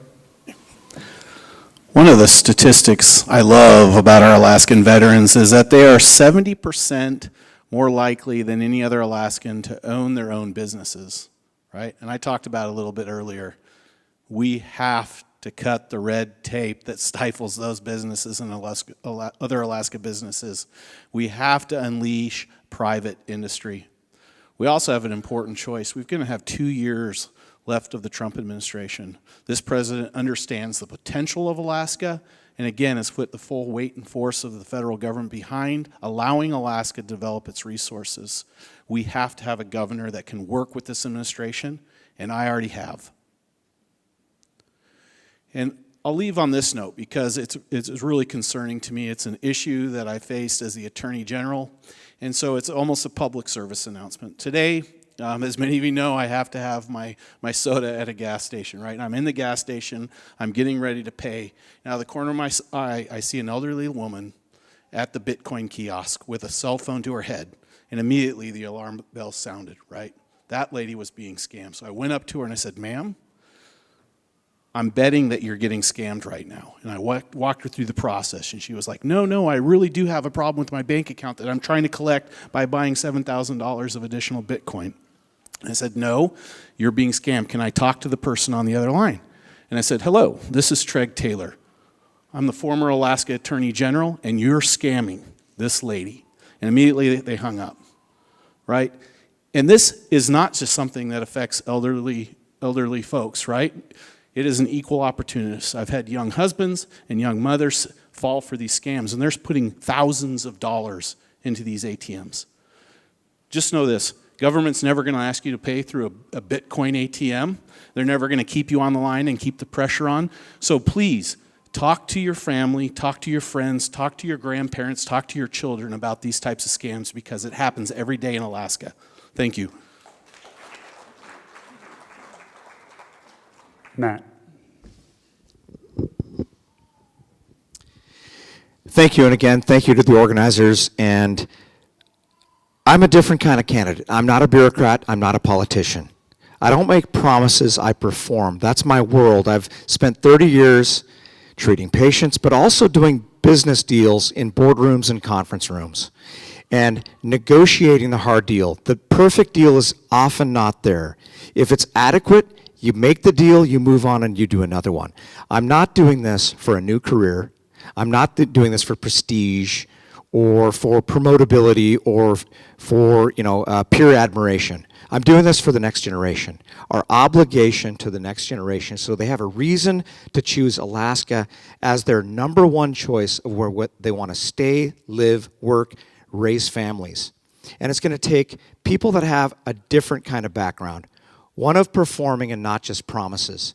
We've heard it before, right? It's a cliche at this point. Politicians, if you elect me, I'm going to do a lot different than I've been doing in my current position in government.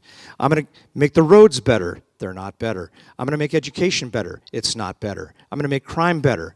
With twisting of statistics, maybe you could argue in some ways, but in Anchorage, from my perspective, it's looking a lot worse. We need people that know how to perform and not just promise, because the next generation deserves better. And we've discovered that all of that experience in government sometimes makes you forget what it means to actually run a business, to sign the front of a paycheck.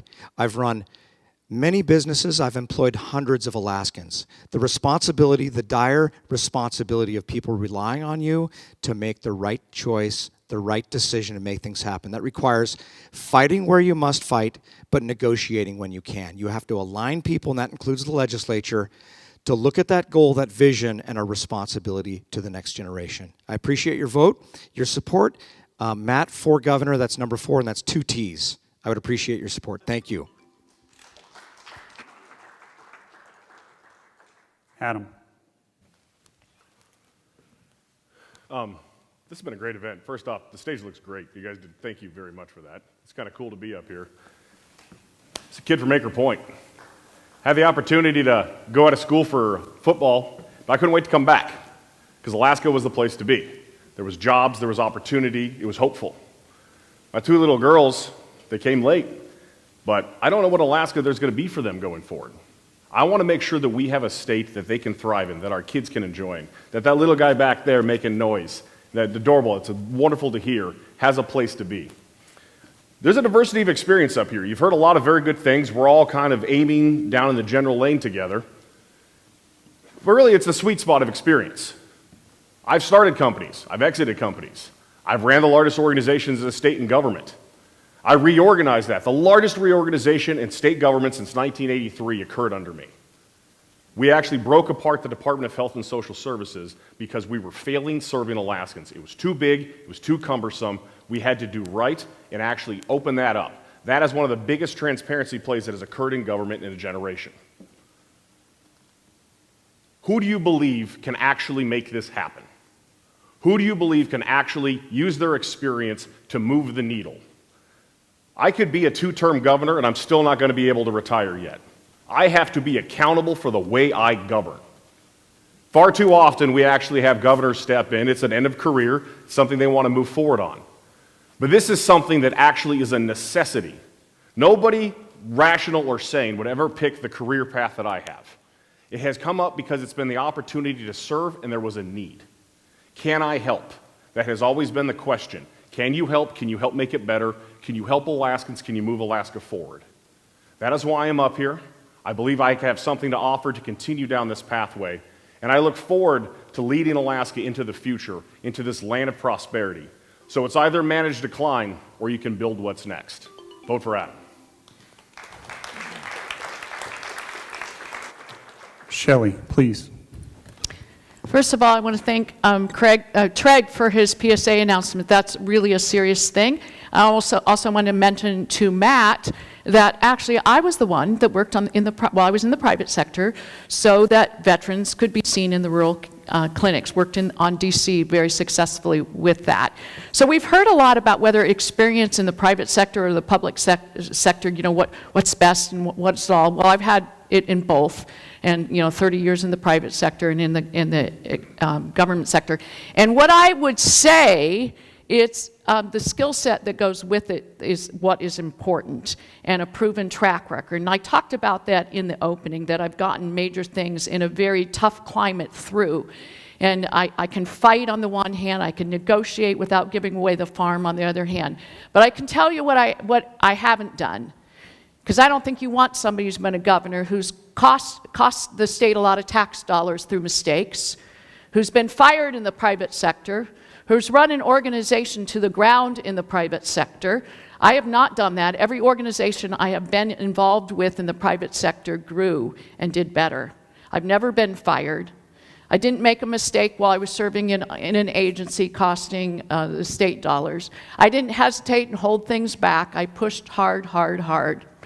So for you have a decision to make. You want someone effective. We're only going to have 2 years left once 2 years of the friendly, pro-Alaska federal administration once the governor's sworn in.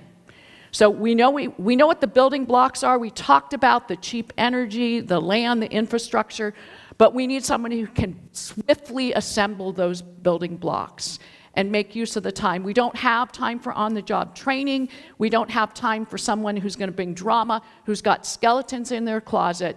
You need somebody who is proven, has been out there, and has a public record that's open to all Alaskans. So choose Hughes, AlaskansForHughes.com. Thank you.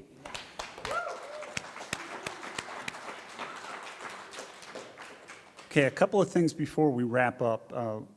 Adam had made reference to the flags that are behind the candidates. Those were provided by the Susitna Rotary Group. They actually have a table out front, so if you'd like to have some more information, just talk to them. They will be available. And if we could,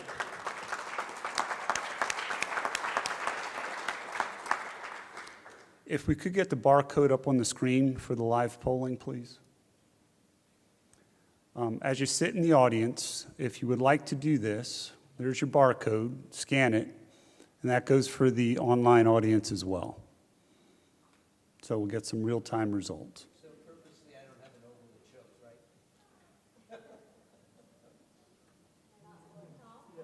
right? I don't know. Is that a problem? Now, with the barcode, does it still show Tom? I don't have access to it. Yeah, it's just Tom. Okay.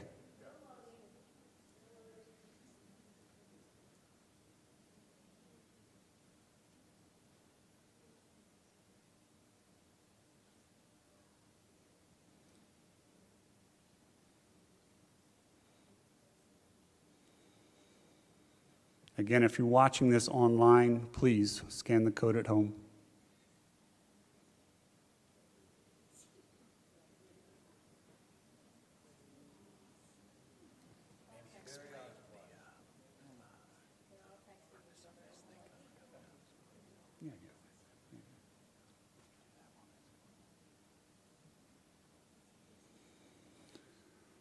Ladies and gentlemen, while this is going on, I do just want to take a minute to thank the candidates for coming out. So if we could, give them a round of applause.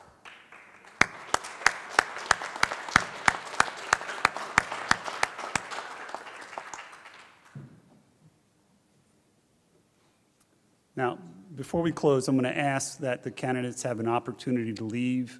They will have booths out front, so by all means, you can go back out and talk to them.